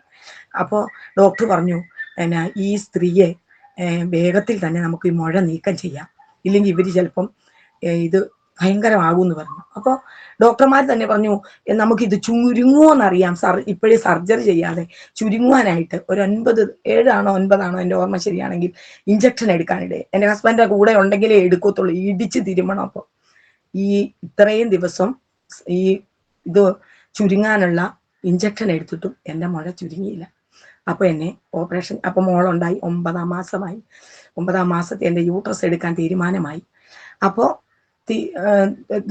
അവിടെ യൂട്രസ് എടുത്തു കഴിഞ്ഞപ്പോൾ ഡോക്ടർ പറഞ്ഞു പൊട്ടാറായിരുന്നു എന്ന് പറഞ്ഞു. ഞാൻ യൂട്രസ് എൻ്റെ നീക്കം ചെയ്യാൻ കയറുമ്പോൾ ഞാൻ ഒരു കാര്യം ദൈവത്തോട് പറഞ്ഞോളൂ, കർത്താവേ, എനിക്ക് സ്നാനപ്പെടാൻ ഒരു അവസരം തരണമേ. സ്നാനപ്പെട്ടാലേ സ്വർഗത്തിൽ പോകത്തുള്ളല്ലോ കർത്താവേ, അതുകൊണ്ട് അവിടുന്ന് എനിക്ക് സ്നാനപ്പെടാൻ ഒരു അവസരം തരണം. അതിനായിട്ട് എന്നെ ജീവനോടെ പുറത്തിറക്കണം. സർജറി കഴിഞ്ഞ് വെളിയിലിറങ്ങി സർജറി ചെയ്ത് കിടക്കുമ്പോഴും എൻ്റെ ദൈവദാസനെ എനിക്ക് വയറ്റുവേദന വരുക. അപ്പൊ എൻ്റെ വയറ് ആദ്യമൊക്കെ ഞാൻ വയറ്റുവേദന വരുമ്പോൾ ഈ സർജറിക്ക് മുമ്പ് വയറൊന്ന് ഞെക്കി പിടിക്കുമ്പോൾ എനിക്ക് നല്ല കുറവ് കിട്ടും. പക്ഷെ ഈ സർജറി ചെയ്ത് വെച്ചിരിക്കുന്നതുകൊണ്ട് നമുക്ക് വയറൊന്നും ഞെക്കാൻ പറ്റത്തില്ല. ഞാനങ്ങ് കാറുന്ന അനുഭവമാണ്. ഹോസ്പിറ്റലിൽ കിടന്ന്, സാറേ ഇത് എന്താ ഡോക്ടറെ, ഇത് മാറ്റിയപ്പോൾ എൻ്റെ ഈ യൂട്രസിൽ മുഴയാണെന്നല്ലേ പറഞ്ഞു, ഇത് മാറ്റിയപ്പോൾ എൻ്റെ അസുഖം മാറുമെന്ന് പറഞ്ഞില്ലേ, പിന്നെ എന്തുകൊണ്ടാണ് എനിക്കിത് മാറാത്തത് എന്ന് പറഞ്ഞു. അന്നേരം എൻ്റെ ഹസ്ബൻഡിനെ മാറ്റി നിർത്തി ഡോക്ടർമാർ എന്തൊക്കെയോ രഹസ്യം പറയുന്നു. അപ്പൊ ഞാൻ ചോദിച്ചു, എന്താണ്, എന്നോട് പറ. അപ്പൊ എൻ്റെ ഒന്നുമില്ലെന്ന് എൻ്റെ ഹസ്ബൻഡ് ആദ്യം പറഞ്ഞു. പിന്നീട് എന്നോട് പറഞ്ഞു, എടി നിനക്കൊരു അസുഖം കൂടെ ഉണ്ട്, നിനക്ക് അൾസറാണ്, നിന്റെ കുടല് മുഴുവനും അൾസർ വന്നിട്ട് പഴുത്ത് പൊട്ടാറായി ആകെ ഒരു പരുവായിരിക്കുക, അതിൻ്റെ ഒരു സർജറി വേണം. ഡോക്ടർ പറഞ്ഞു, ഇതിൻ്റെ റെസ്റ്റ് എടുക്കണ്ട, വേഗം മെഡിക്കൽ കോളേജിലോട്ട് കൊണ്ടുപോയിക്കോളാനാ പറഞ്ഞെന്ന് എന്നോട് എൻ്റെ ഹസ്ബൻഡ് പറയുവാനിടയായി. അപ്പോൾ ഞാൻ പറഞ്ഞു, അതിന് സാരമില്ല, എനിക്ക് ഇപ്പൊ മരിച്ചാലും കുഴപ്പമൊന്നുമില്ല എന്നൊക്കെ ഉള്ള ഒരു സന്തോഷം എൻ്റെ ജീവിതത്തിൽ, ദൈവസന്നിധി വന്ന ഒരു സന്തോഷം എൻ്റെ ജീവിതത്തിലുണ്ടായി. അങ്ങനെ ഞങ്ങൾ വീട്ടിൽ നിന്ന് 22ാമത്തെ ഏതാണ്ട് ഒരു 3 ദിവസം കഴിഞ്ഞപ്പോൾ എൻ്റെ ഇതെല്ലാം ഊരിയിട്ട് എനിക്ക് ഇച്ചിരി കട്ടൻ ചായ തന്നപ്പോൾ ഛർദിയായപ്പം എന്നെ മൊത്തം ട്യൂബിനകത്താക്കി. മൊത്തം മലം പോകാൻ ട്യൂബ്, മൂത്രം പോകാൻ ട്യൂബ്, ഗ്ലൂക്കോസ് കയറുന്ന ട്യൂബ്, ഛർദി വലിച്ചെടുക്കാൻ മൂക്കിലൂടെ ട്യൂബ്, മൊത്തം ഞാൻ ട്യൂബിനകത്ത് പൊതിഞ്ഞു. അങ്ങനെ ഞങ്ങൾ ആശുപത്രി വിട്ട് വന്നത് 22-ാമത്തെ ദിവസം, 21, 22-ാമത്തെ ദിവസം എൻ്റെ കുഞ്ഞുങ്ങളെ വന്ന് ഞാൻ കാണുന്നത്. ഈ സമയങ്ങളെല്ലാം പലവട്ടം മരണം മുഖാമുഖം കണ്ട സമയങ്ങൾ പോലെ എൻ്റെ ജീവിതത്തിൽ കടന്നു വരുവാനിടയായി. പക്ഷെ ഞങ്ങളെ കർത്താവ് മരണത്തിനേൽപ്പിക്കാതെ ജീവനോടെ ആക്കുവാനിടയായി. അങ്ങനെ വീട്ടിൽ വന്ന് ഏതാണ്ട് അപ്പോൾ വീട്ടിൽ വരാനായിട്ട് ഞാൻ ആശുപത്രി ഇറങ്ങുമ്പോൾ ഒരു ഗെറ്റ് നേഴ്സ് എന്നെ വിളിച്ചിട്ട് പറഞ്ഞു, നിങ്ങൾ കടല, പരിപ്പ്, കിഴങ്ങൊന്നും കഴിക്കരുത്, നിങ്ങൾക്ക് കുടലിൽ അൾസറാണ്. അതുപോലെ തന്നെ 3 മാസം കഴിയാതെ മുട്ടുമേളി വെള്ളത്തിൽ ഇറങ്ങരുത്, ഇറങ്ങരുത്, നിങ്ങളുടെ സർജറി വലിയ സർജറിയാണ് കഴിഞ്ഞിരിക്കുന്നത് എന്ന് എന്നെ പറഞ്ഞു. ഓക്കെ പറഞ്ഞ് ഞങ്ങൾ വീട്ടിൽ വന്നു. വീട്ടിൽ വന്നപ്പോൾ എനിക്ക് അസുഖം കൂടി ഇങ്ങനെ ആയിരിക്കുന്നപ്പോൾ എൻ്റെ ഹസ്ബൻഡ് എന്നോട് ഇങ്ങനെ പറഞ്ഞു, ഞാൻ സ്നാനപ്പെടാൻ പോവുക. 30-ാമത്തെ ദിവസം സർജറി കഴിഞ്ഞ് 30-ാമത്തെ ദിവസം എൻ്റെ ഹസ്ബൻഡ് എന്നോട് പറഞ്ഞു, ഞാൻ സ്നാനപ്പെടാൻ പോവുക, നീ സ്നാനപ്പെടുന്നു. അപ്പൊ ഞാൻ പറഞ്ഞ്, സ്നാനപ്പെടുന്ന എങ്ങനെയാ, 1 മാസമല്ലേ ആയുള്ളൂ. അപ്പൊ എൻ്റെ ഹസ്ബൻഡ് എന്നോട് പറഞ്ഞു, എന്നാ നീ 3 മാസം കഴിഞ്ഞ് മതി, ഞാൻ സ്നാനപ്പെടാൻ പോവുകയെന്ന് പറഞ്ഞു. അപ്പോൾ ചർച്ചക്കൂടി സ്നാനപ്പെടുത്താത്തത് കൊണ്ട് ഹസ്ബൻഡ് മുട്ടത്തൊരു സ്വതന്ത്ര ചർച്ച ഉണ്ടായിരുന്നു. അവിടെ ഒരു 2 അച്ചായൻ്റെയും ഒരച്ചായൻ്റെ ആൻറ്റിയുടെയും സ്നാനം നടക്കുന്നു എന്നറിഞ്ഞ് ആൾ അങ്ങോട്ട് പോകാൻ തീരുമാനമായി. അപ്പൊ 35-ാമത്തെ എൻ്റെ സർജറി കഴിഞ്ഞ് 35-ാമത്തെ ദിവസമാണ് ആൾ സ്നാനപ്പെടാൻ പോകുന്നത്. അപ്പൊ ഞാൻ പറഞ്ഞു, ഞാൻ സ്നാനപ്പെടാൻ വരിക, എനിക്ക് സ്നാനപ്പെടണം, ഇനിയിപ്പോ എപ്പോഴാ മരണമെന്ന് അറിയത്തില്ലല്ലോ, സ്നാനപ്പെട്ട് കഴിഞ്ഞാൽ മരിച്ചാലും സാരമില്ലല്ലോ, അപ്പൊ ഞാൻ സ്നാനപ്പെടുകയാന്ന് പറഞ്ഞു. അപ്പൊ 35-ാമത്തെ ദിവസം എനിക്ക് നടക്കാനൊന്നും വയ്യ, ഇച്ചിരി കയറ്റം കയറി വേണം ഞങ്ങൾക്ക് ബസ് സ്റ്റോപ്പിൽ എത്തുവാൻ. എൻ്റെ ഹസ്ബൻഡ് എന്നെ പിടിച്ചു താങ്ങി സർജറി കഴിഞ്ഞ് 35-ാമത്തെ ദിവസം കുഞ്ഞുങ്ങളെ 2 പേരെയും സഹോദരിമാരുടെ അടുക്കലാക്കി ഞങ്ങൾ 2 പേരും കൂടെ ചെന്ന് ബസ്സിൽ പയ്യെ പിടിച്ച് കയറി മുട്ടത്ത് ചെന്നപ്പോൾ വിശ്വാസികൾ ആരും സമ്മതിക്കത്തില്ല. വിശ്വാസികൾ പറഞ്ഞു, സിസ്റ്ററെ വേണ്ട, 3 മാസം കഴിയാതെ മുട്ടുമേളി വെള്ളത്തിൽ ഇറങ്ങരുതെന്നല്ലേ പറഞ്ഞ്. അപ്പോൾ ഞാൻ പറഞ്ഞു, അപ്പം അവിടുത്തെ പാസ്റ്റർ ഇച്ചിരി പ്രായമുള്ള ഒരു പാസ്റ്ററായിരുന്നു. അപ്പോൾ പാസ്റ്ററപ്പച്ചൻ പറഞ്ഞു, സഹോദരി, നിങ്ങൾ സ്നാനം ദൈവത്തിന്റെ കൽപ്പനയാണ്, അപ്പോൾ നിങ്ങൾക്ക് സമ്മതമാണെങ്കിൽ മതി, ഭയമാണെങ്കിൽ വേണ്ട എന്ന് പറഞ്ഞു. ഞാൻ പറഞ്ഞില്ല പാസ്റ്ററെ, എനിക്ക് സമ്മതമാണ്, ഇന്ന് മരിച്ചാൽ എനിക്ക് പ്രശ്നമില്ല, സ്നാനപ്പെട്ടിട്ട് മരിച്ചാലും കുഴപ്പമില്ല, ഞാൻ സ്നാനപ്പെടുകയാന്ന് പറഞ്ഞു. അങ്ങനെ 35-ാമത്തെ ദിവസം അവിടെ മുട്ടത്ത് കോടതി ഇപ്പം അവിടെ മുട്ടത്തുണ്ട്, അങ്ങോട്ട് കോടതിക്ക് പോകുന്നൊരു അവിടെ ഒരു തോട്ടില് ആറ്റിലെ വെള്ളം ഇങ്ങനെ കെട്ടിക്കിടക്കുന്ന ഒരു സ്ഥലമുണ്ട്, ഒരു പാലത്തിനടിയിൽ. ഞാൻ സർജറി കഴിഞ്ഞ് 35-ാമത്തെ ദിവസം ആ പുഴയിലോട്ട് ഇറങ്ങുമ്പോഴും എനിക്ക് വയറ്റുവേദനയുണ്ട് ദൈവദാസനെ. ഞാൻ ഇറങ്ങി സ്നാനപ്പെട്ട് കയറി, പിന്നെ ഇന്നു വരെയും ഒരു കത്തി എൻ്റെ ശരീരത്തിൽ വെക്കാതെ വണ്ണം എനിക്ക് കർത്താവ് പുതിയ കുടല് തന്നെ എന്നെ ജീവിപ്പിക്കുക. ദൈവത്തിന്റെ വചനം പറയുന്നല്ലോ, സ്നാനം കൽപ്പനയാണ്, പഴയ മനുഷ്യനെ കുഴിച്ചിടപ്പെടുകയാണ്, കർത്താവിനെ ക്രിസ്തുവിനെ ധരിക്കുകയാണ് എന്നൊക്കെയും തിരുവചനം നമ്മെ പഠിപ്പിക്കുന്നു. അപ്പോൾ ഞാൻ എൻ്റെ പഴയ മനുഷ്യനെ ഈ സ്നാനത്തോടു കൂടി കുഴിച്ചിടപ്പെട്ടപ്പോൾ കർത്താവ് ആ വെള്ളത്തിൽ നിന്ന് കയറിയപ്പോൾ പുതു മനുഷ്യനാക്കി എന്നെ തീർത്ത് എനിക്ക് പുതിയ കുടല് തന്ന് ഇത്രയും വർഷങ്ങളും 1992 ഒരു നവംബർ 24-ാം തീയതി ഒരു ഞായറാഴ്ച ഉച്ച കഴിഞ്ഞാണ് ഞങ്ങളുടെ സ്നാനമായിരുന്നത്. ആരാധന കഴിഞ്ഞാണ് ഞങ്ങൾ സ്നാനപ്പെടാൻ പോയത്. എൻ്റെ ഓർമ്മ ശരിയാണെങ്കിൽ കറക്റ്റാണത്. അങ്ങനെയാണ് അന്നത്തെ ദിവസം സ്നാനപ്പെട്ടു. ദൈവം എന്നെ സൗഖ്യമാക്കി. അങ്ങനെ കടന്ന് ഞങ്ങൾ വീട്ടിലോട്ട് വന്നു. ഞങ്ങൾ സന്തോഷമായി ജീവിക്കുവാനായി തീരുവാനിടയായി. ഇതിൻ്റെ ഇടയിൽ ഒത്തിരി വേറെ ഉള്ള ഒത്തിരി എതിരുകളും കാര്യങ്ങളും ഒക്കെ എൻ്റെ വീട്ടിൽ നിന്നൊക്കെ വരുന്നതായിട്ട് എന്നെ അറിയിക്കുന്നുണ്ടായിരുന്നു. അപ്പോൾ എൻ്റെ ഹസ്ബൻഡ് പറഞ്ഞിരുന്നുണ്ടായിരുന്നു, അവര് വളരെ എതിരുകൾ വരുന്നുണ്ട്, കാരണം അവർക്ക് അറിയില്ല അവര് ചെയ്യുന്നതൊന്നും നല്ലതിനാ. എൻ്റെ ഉമ്മ അങ്ങനെ എന്നോട് നേരിട്ട് ഞാൻ ഉമ്മയോട് ചോദിച്ചിട്ടുണ്ട്. അപ്പൊ ഉമ്മ ഇല്ലെന്നും ഉണ്ടെന്നും പറഞ്ഞിട്ടില്ല. കാരണം ഞാൻ അന്നൊന്നും നമുക്കറിയത്തില്ല, എന്ത് തന്നാലും കഴിക്കുകയും പ്രാർത്ഥിക്കണമെന്നും അറിയത്തില്ല. അങ്ങനെയൊക്കെ ഒത്തിരി കാര്യങ്ങൾ ചെയ്തിട്ടുണ്ട്. അപ്പോൾ ഉമ്മ ഒരു ദിവസം എന്നോട് പറഞ്ഞു, തടിപ്പണിക്കാരൻ്റെ ഭാര്യ മെലിഞ്ഞിരിക്കുന്നല്ലോ, ഇതാണോ കോലം എന്നോട് ഒരിക്കൽ ചോദിച്ചപ്പോൾ ഞാൻ പറഞ്ഞു, ഉമ്മ ഞാൻ ജീവനോട് ഇരിക്കുന്നതല്ലേ ഉമ്മയ്ക്ക് സങ്കടം, മരിച്ചു പോയാൽ മതിയെന്നും പറഞ്ഞ്, അല്ലെങ്കിൽ മുസ്ലിമിലേക്ക് വരണമെന്നും പറഞ്ഞു ഉമ്മ ചെയ്തില്ലേ ഓരോ കാര്യങ്ങളെന്ന് ചോദിച്ചപ്പോൾ ഉമ്മ ഒന്നും മിണ്ടിയില്ല. അപ്പോൾ അങ്ങനെ ഓരോ ഘട്ടങ്ങളും ഒക്കെ വന്നെങ്കിലും മരണത്തിൻ്റെതായ ആ ഘട്ടം മുഖാമുഖം കണ്ടെങ്കിലും കർത്താവ് ഞങ്ങളെ വിടുവിക്കുവാൻ ഇടയായി തീർന്നു. ഇതിനിടയിൽ ഞങ്ങൾ അവിടെ കോളപ്പുറയിലായിരിക്കുമ്പോൾ തന്നെ എൻ്റെ ഉമ്മ പറഞ്ഞു, എൻ്റെ അനിയത്തിക്കോ ആങ്ങളയ്ക്കോ ഒരു വിവാഹം നടക്കത്തില്ല, നീ ഒരുത്തി ഇങ്ങനെ പോയത് കൊണ്ടെന്നൊക്കെ പറഞ്ഞ് ഞങ്ങളിങ്ങനെ കോളപ്പുറയിൽ നിന്ന് ഇങ്ങനെ പോന്നു വന്ന് ഞങ്ങൾക്ക് എൻ്റെ വീട്ടിൽ ആ പോരുന്ന സമയത്ത് ഞാൻ ചെന്ന് ചോദിക്കുവാനിടയായി.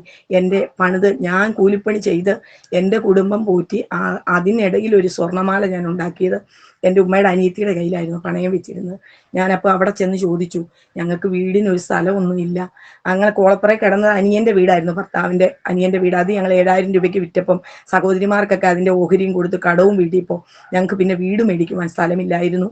അപ്പം ഞാൻ എൻ്റെ വീടിൻ്റെ മുറ്റത്ത് എന്ന് ചോദിച്ചു, ഉമ്മ എനിക്ക് എൻ്റെ സ്വർണം എടുത്തൊന്ന് തരാമോ എന്ന് ചോദിച്ചു. അപ്പോൾ ഉമ്മ പറഞ്ഞു, പുകഞ്ഞ കൊള്ളി പുറത്ത് ഇറങ്ങടി എന്ന് പറഞ്ഞു.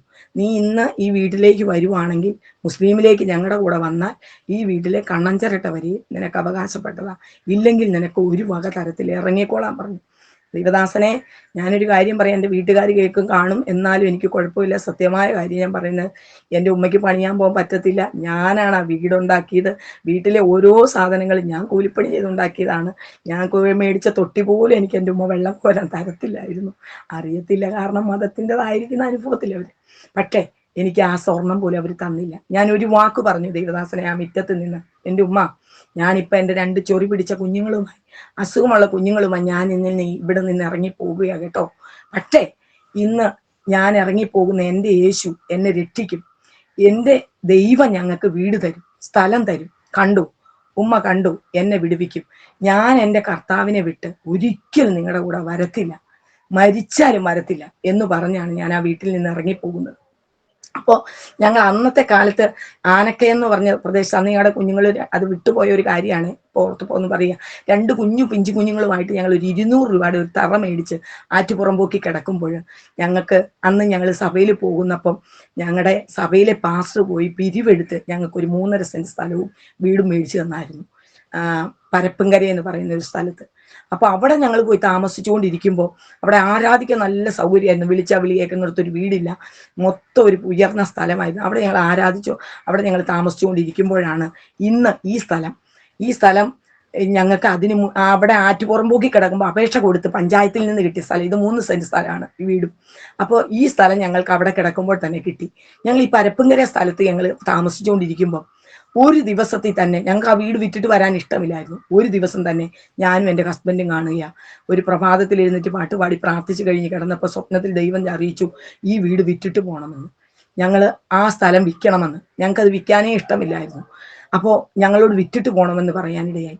അപ്പോൾ അത് വിറ്റിട്ട് ഞങ്ങൾ വേറൊരു സ്ഥലം ആനക്കയത്ത് നോക്കിയപ്പം ആ സ്ഥലം കല്ലും മണ്ണും ഉള്ള സ്ഥലമായിരുന്നു. അത് ഞങ്ങൾ പോയി തെളിച്ചപ്പം അന്ന് രാത്രി ഞങ്ങൾ കിടന്നുറങ്ങിക്കഴിഞ്ഞ് പിറ്റേന്ന് എൻ്റെ ഹസ്ബൻഡ് എന്നോട് പറഞ്ഞു, എടി, നമ്മൾ ഇന്ന് പോയി തെളിച്ച സ്ഥലമല്ല മേടിക്കാനിരിക്കുന്നത്. അന്ന് ഹർത്താലായിരുന്നു. അപ്പൊ അതുകൊണ്ട് ആ സ്ഥലത്തിന്റെ ഉടമ പറഞ്ഞു, നിങ്ങൾ ആ സ്ഥലം തെളിച്ചോ, ഞങ്ങൾ പിറ്റേന്ന് ഹർത്താൽ കഴിയുമ്പോൾ തരാമെന്ന് പറഞ്ഞു. അങ്ങനെ ആ സ്ഥലം തെളിച്ച് അന്ന് വെളുപ്പിന് എൻ്റെ ഹസ്ബൻഡ് നേരം വെളുത്ത് പറഞ്ഞു, എടി, അവിടെയല്ല നമ്മൾ പെരവെക്കുന്നത്, മണ്ണ് തന്നെയുള്ള സ്ഥലത്താണ് പെരവെക്കുന്നത്, മണ്ണ് വലിച്ചു മാറ്റി സ്ഥലം പെരവെക്കുന്ന കണ്ടു എന്ന് പറഞ്ഞാൽ ഈ വീട് അങ്ങനെയാണ്. ദൈവം അവിടെ ഞങ്ങളെ താമസിക്കാൻ അനുവദിക്കാതെ അത് ഞങ്ങൾ വിറ്റിട്ട് അവിടെ നിന്ന് ഒരു പനയുടെ 2 പനയുടെ ഓലയും മേടിച്ച് കുറെ വാരിയും കാര്യങ്ങളും മേടിച്ച് ഞങ്ങൾ കവുങ്ങൊക്കെ മേടിച്ചുകൊണ്ടാണ് ഇവിടെ വരുന്നത്. ഇവിടെ വന്നപ്പോൾ ഒരു കാട്ടുകല്ല് പോലുമില്ല, ഇത് മണ്ണ് മാത്രമായിരുന്നു. ഇവിടെ വന്ന് ഞങ്ങൾ അങ്ങനെ ദൈവം പറഞ്ഞിട്ടാണ് ഈ വീട് ഞങ്ങൾ വെക്കുവാനിടയായത്. ഞങ്ങൾ ഇവിടെ താമസിച്ചുകൊണ്ടിരിക്കുമ്പോൾ 1999 2000 ഞാൻ ഇയ്യോബിന്റെ പുസ്തകത്തിന്റെ ഒരു ഹെഡിങ് എഴുതി വെച്ചു, ഒരു ബുക്കിൽ എഴുതി വെച്ചു. ഇയ്യോബ് തന്റെ സ്നേഹിതന്മാർക്ക് വേണ്ടി പ്രാർത്ഥിച്ചപ്പോൾ ഇയ്യോബിന്റെ സ്ഥിതിക്ക് ഭേദം വരുത്തിയ കർത്താവേ. അപ്പൊ ഞങ്ങളുടെ ഈ മെയിൻ റോഡ് താഴെ തന്നെയാണ്, പക്ഷെ ഈ സ്ഥലം മൊത്തം ഇങ്ങനെ ഉയരത്തിൽ താഴെ ആയിട്ട് കിടക്കുന്ന ഒരു സ്ഥലമാണ്. അപ്പൊ ഞാൻ ഇങ്ങനെ ഈ ഷെഡിലിരുന്ന് ഞാൻ 99 ഞാൻ ഇങ്ങനെ ഒരു പ്രാർത്ഥന പ്രാർത്ഥിച്ചു, എഴുതി വെച്ചു, ബുക്കിന് എഴുതി വെച്ചു. ഇയ്യോബിന്റെ ദൈവമേ, ഇയ്യോബിന്റെ സ്ഥിതിക്ക് ഭേദം വരുത്തിയതുപോലെ ഈ കാണുന്ന കോളനിയിലുള്ള ഈ പഞ്ചായത്ത് സ്ഥലത്തുള്ള ഈ വീടില്ലാത്ത ചെറ്റപ്പരയുള്ള എല്ലാവർക്കും വീട് കൊടുക്കണം, ഞങ്ങൾക്കൊരു വീട് തരണം എന്നും പറഞ്ഞ് ഞാൻ എഴുതി വെച്ച് പ്രാർത്ഥിച്ചു. ദൈവദാസനെ കേൾക്കണമോ, കർത്താവ് 99 2000 ഈ ആലക്കോട് പഞ്ചായത്താണ് ഈ പഞ്ചായത്തിനെ ഹഡ്കോ എന്ന സമ്പന്ന കമ്പനി ദത്തെടുത്തിട്ട് ഈ പഞ്ചായത്തിൽ ഒരു ചെറ്റപ്പര പോലും വരാൻ പാടില്ല എന്ന് അന്ന് തീരുമാനമായി. ഞങ്ങൾക്ക് കിട്ടിയ വീടാണ്. അന്ന് പഞ്ചായത്തിൽ നിന്ന് 1999 2000 പണിത വീടാണ്. ഇന്നിപ്പോൾ 26 വർഷം ആകുകയാണ് ഈ വീട് പണിതിട്ട്. അങ്ങനെ ഞങ്ങൾക്ക് മാത്രമല്ല, അന്നത്തെ പ്രാർത്ഥനാ മധ്യേ കർത്താവ് ഈ ദേശത്തുള്ള ദരിദ്രരായ എല്ലാ പഞ്ചായത്തിലുള്ള സകലർക്കും വീടുണ്ടായി. അത് കഴിഞ്ഞ് പിന്നെ വന്ന വീടുകളെ ഇവിടെ ഉള്ളൂ. അങ്ങനെ ആ സമയങ്ങളിൽ തന്നെ എൻ്റെ കുഞ്ഞുങ്ങൾ കുഞ്ഞിലെ പഠിച്ചുകൊണ്ടിരിക്കുമ്പം എൻ്റെ കുഞ്ഞുങ്ങൾക്ക് യൂണിഫോം ഇല്ലായിരുന്നു, കൊടയില്ലായിരുന്നു, ബാഗില്ലായിരുന്നു. ഞാൻ ഈ വചനം തന്നെ പറഞ്ഞ് പ്രാർത്ഥിച്ചിട്ട് പല ദിവസങ്ങളിൽ ചില സമയങ്ങളിലെല്ലാം തൊടുപുഴ ടൗൺ ഹാളിൽ ഞാൻ പോയി ഇരുന്നിട്ടുണ്ട്. പിന്നീട് ഞാൻ കണ്ടിട്ടില്ല അങ്ങനെ. ഞാനിപ്പോൾ ഈ വീട് ഹാഡ്കോ എന്ന സമ്പന്ന കമ്പനി ദത്തെടുത്ത് പണിത പോലെ, ഈ പഞ്ചായത്തിന് പണിത പോലെ വേറെ ഞാൻ ഒരു പഞ്ചായത്തിനെയും അങ്ങനെ ദത്തെടുത്ത് ഞാൻ കേട്ടിട്ടില്ല. അതുപോലെ തന്നെ എൻ്റെ കുഞ്ഞുങ്ങൾക്ക് യൂണിഫോമും കുടയില്ലാഞ്ഞപ്പോൾ ഞാൻ പ്രാർത്ഥിക്കുമ്പോൾ ആ ടൗൺ ഹാളിൽ കൊടയില്ലാത്ത ദരിദ്ര കുഞ്ഞുങ്ങൾക്ക് കൊട, ബാഗ് ഒക്കെ കൂട്ടത്തോടെ വന്ന് ജനം മേടിച്ചുകൊണ്ട് പോവുകയും എൻ്റെ കുഞ്ഞുങ്ങൾക്കും അങ്ങനെ കിട്ടിയിട്ടുണ്ട്. ഞങ്ങളുടെ കഷ്ടകാലത്തിന്റെ സമയത്ത് കർത്താവ് ഞങ്ങൾക്ക് നൽകിയിട്ടുണ്ട്. അങ്ങനെ ഈ വീട് ദൈവത്തിന്റെ കൃപയാൽ ഞങ്ങൾക്ക് തന്നു. ഇപ്പോൾ ഇത് പണിതിട്ട് 26 വർഷമായി ഞങ്ങൾ ഇത് പണിത് ഇവിടെ ആയിരിക്കുന്നു. ഇവിടെ ഞങ്ങൾ ആ ഷെഡായിരിക്കുമ്പോൾ, കൊച്ചു ഷെഡിൽ പനയോലമറയിലായിരിക്കുമ്പോൾ തന്നെ ഞങ്ങൾ ഈ കോളപ്പുറയിൽ നിന്നാണല്ലോ ആദ്യം താമസിച്ച് വന്നത്. അപ്പം ഞങ്ങൾ മുട്ടത്തായിരുന്നു ആരാധന കൂടാൻ പോയിക്കൊണ്ടിരുന്നത്. അവിടെ കന്യാമല, കണ്ണാടിപ്പാറ എന്നൊക്കെ പറയുന്ന മലകളാണ്, അവിടെ ഞങ്ങൾ പോയിക്കൊണ്ടിരുന്നത്. അപ്പം ഞങ്ങൾ ഇവിടെ വന്നു കഴിഞ്ഞും ഞങ്ങൾ അങ്ങോട്ട് പോകുമായിരുന്നു, അവിടെ ആരാധനയ്ക്ക് പോകുമായിരുന്നു. ആരാധനയ്ക്ക് പോകുമ്പോൾ എന്നും എൻ്റെ ഹസ്ബൻഡ് പറയും, എടി ഈ മറയൊക്കെ മാറ്റി നീട്ടി വെച്ച് ഇവിടെ ഒരു ആരാധനാലയം തുടങ്ങി പ്രാർത്ഥന തുടങ്ങുന്നതായിട്ട് ദൈവം കാണിക്കുക ദർശനം എന്ന് പറഞ്ഞു. അപ്പോൾ അങ്ങനെ കാണിച്ചുകൊണ്ടിരിക്കുന്ന സമയത്ത് ഞങ്ങൾ അവിടെ പോകാൻ ഈ മോൾ ഒരു കാര്യങ്ങൾ വിട്ടുപോയി. മോളുണ്ടായി കഴിഞ്ഞപ്പോൾ എൻ്റെ ഹസ്ബൻഡിനൊരു അസുഖം വന്നായിരുന്നു, മഞ്ഞപ്പിത്തം വന്നു. രണ്ടുപേരും ഞങ്ങൾ ആനക്കയത്തായിരിക്കുമ്പോൾ, അത് ഞാൻ പറയാൻ വിട്ടുപോയതാണ്, ആനക്കയത്തായിരിക്കുമ്പം എൻ്റെ ഹസ്ബൻഡിന് മഞ്ഞപ്പിത്തം വന്ന് മൊത്തം ചൊറിച്ചിലായി, ഒരു വെള്ള തോർത്ത് പുതച്ച മൊത്തം മഞ്ഞ കളറായി. അങ്ങനെ ആനക്കയത്ത് ഡാം വന്നിട്ടില്ല, വെള്ളമില്ലാത്തത് കൊണ്ട് ഞങ്ങൾ ഇത് തീരുമാനമെടുത്ത് പിന്നെ പണിക്ക് പോയില്ല. അതിനെ പണിക്ക് പോയ വിഷയങ്ങളാണ്, എന്നും വിഷയങ്ങൾ. അപ്പം ഞങ്ങൾ വളരെ കഷ്ടത്തിലായി. ഒരാൾ പണിക്ക് പോകാതെ എന്താ കഴിയുന്നത്? അപ്പം ഞങ്ങളുടെ കയ്യിൽ സാമ്പത്തികമില്ലാത്തതുകൊണ്ട് ഞങ്ങൾ ഇവിടെ നിന്ന് പാലപ്പള്ളിയിൽ നിന്ന് ഇറങ്ങിപ്പോകുന്നൊരു ഒരു കവലയ്ക്ക, കുട്ടപ്പൻ കവല, അവിടെ നിന്ന് ഇറങ്ങി ഞങ്ങൾ തോട്ടം ചുറ്റി നടന്നാണ് പോകുന്നത്. മറ്റാരും ഞങ്ങളെ കാണാതിരിക്കാൻ ഞങ്ങൾ കിലോമീറ്ററുകൾ ഞങ്ങളുടെ കൊച്ചുങ്ങളെ കൊണ്ട് നടന്നാണ് ഞങ്ങൾ ഇല്ലിയാരിയിലും കന്യാമല എന്ന് പറയുന്ന സ്ഥലത്തൊക്കെ പോയി കിലോമീറ്ററുകൾ നടന്നാണ് പോയി ദൈവവേല ആരാധന കൂടിക്കൊണ്ടിരുന്നത്. അപ്പോൾ ഈ ഇഞ്ചിയാനി എന്നൊക്കെ പല പാസ്റ്റർമാരും പറഞ്ഞു ഞാൻ എൻ്റെ ഹസ്ബൻഡിനോട്, ദൈവദാസനെ അത്രയും ദൂരം നിങ്ങൾ പോവണ്ട, നിങ്ങളൊരു കാര്യം ചെയ്യും, ഞങ്ങളുടെ കൂടെ വാ, നമുക്ക് ഒരുമിച്ച് ദൈവവേല ചെയ്യാമെന്ന് പറഞ്ഞു. പക്ഷെ ഞങ്ങൾ അവിടെ തന്നെ പോകണമെന്നുള്ള ആഗ്രഹത്തോടെ പോയിക്കൊണ്ടിരിക്കുമ്പോഴാണ് പലവട്ടം എൻ്റെ ഹസ്ബൻഡ് ദർശനം കാണുവാനിടയായി ഈ സഭാ ശുശ്രൂഷ ഇവിടെ തുടങ്ങുന്നതായിട്ട്. അങ്ങനെ അവിടെ ചെന്ന് കഴിഞ്ഞപ്പോൾ ഒരിക്കൽ അവിടെ നിന്ന് ഞാൻ മുസ്ലിമിൽ നിന്ന് വന്നുകൊണ്ട് എന്തൊക്കെയോ പ്രശ്നങ്ങൾ അവർക്കുണ്ട്, അനുഭവിക്കുന്നുണ്ട് എന്നവർ വിഷമം പറയുവാനിടയായി. അപ്പം ഞങ്ങൾ എന്ത് ചെയ്തു, അവിടെ നിന്നുള്ള ആരാധന നിർത്തി ഞങ്ങൾ ഇവിടെ വന്ന് ഒരു ദിവസം ആരാധന മുടക്കിയിരുന്നു. അങ്ങനെ ആരാധന മുടക്കിയിരുന്ന അന്ന് ഞങ്ങൾ മുഴുവൻ കരച്ചിലായിരുന്നു. പിറ്റേ ആഴ്ചയ്ക്ക് മുമ്പ് എൻ്റെ ഹസ്ബൻഡ് പനയോലമറയൊക്കെ നീട്ടി വെച്ച് ഇവിടെ ആരാധന തുടങ്ങി. ഇവിടെ ഒരു ദൈവവേല തുടങ്ങി. ആ ദൈവവേലയിൽ ഞങ്ങൾ ആയിയാണ് സഭാ ശുശ്രൂഷ ആദ്യത്തെ സഭ തുടങ്ങുവാനിടയായി. ഇവിടെ നിന്ന് തുടങ്ങി നിന്ന് കഴിഞ്ഞാൽ അന്ന് ഞങ്ങൾ ഫുൾ ഗോസ്പൽ ചർച്ചിലേക്ക് ആയിട്ട് ആ ചർച്ച് അതിലേക്ക് ഏൽപ്പിച്ചു കൊടുത്തു. ഇന്ന് ആ ചർച്ചിന്റെ ആ വേല ഇവിടുന്ന് ഒരു 1.5 കിലോമീറ്റർ അകലെ സ്ഥലമൊക്കെ മേടിച്ച് അവിടെ ആയിരിക്കുന്നു. അങ്ങനെ അവിടെ ആയിരിക്കൊണ്ടിരിക്കുമ്പോൾ ദൈവം ഞങ്ങൾക്ക് ഒരു കാഴ്ചപ്പാട് തന്നു. പ്രിയപ്പെട്ടവനോട് പറഞ്ഞു മുട്ടത്തൊരു ചർച്ച് തുടങ്ങാൻ. അങ്ങനെയാണ് ഞങ്ങളിപ്പോൾ മുട്ടത്തൊരു ചർച്ച് തുടങ്ങിയിട്ടുണ്ട്. അങ്ങനെ ദൈവത്തിന്റെ കൃപയാൽ 2 സഭ തുടങ്ങുവാൻ എൻ്റെ ഹസ്ബൻഡിന് ദൈവം ഇടയാക്കി. അതുപോലെ തന്നെ ഒരു ക്ലാസ് പോലും പഠിച്ചിട്ടില്ല.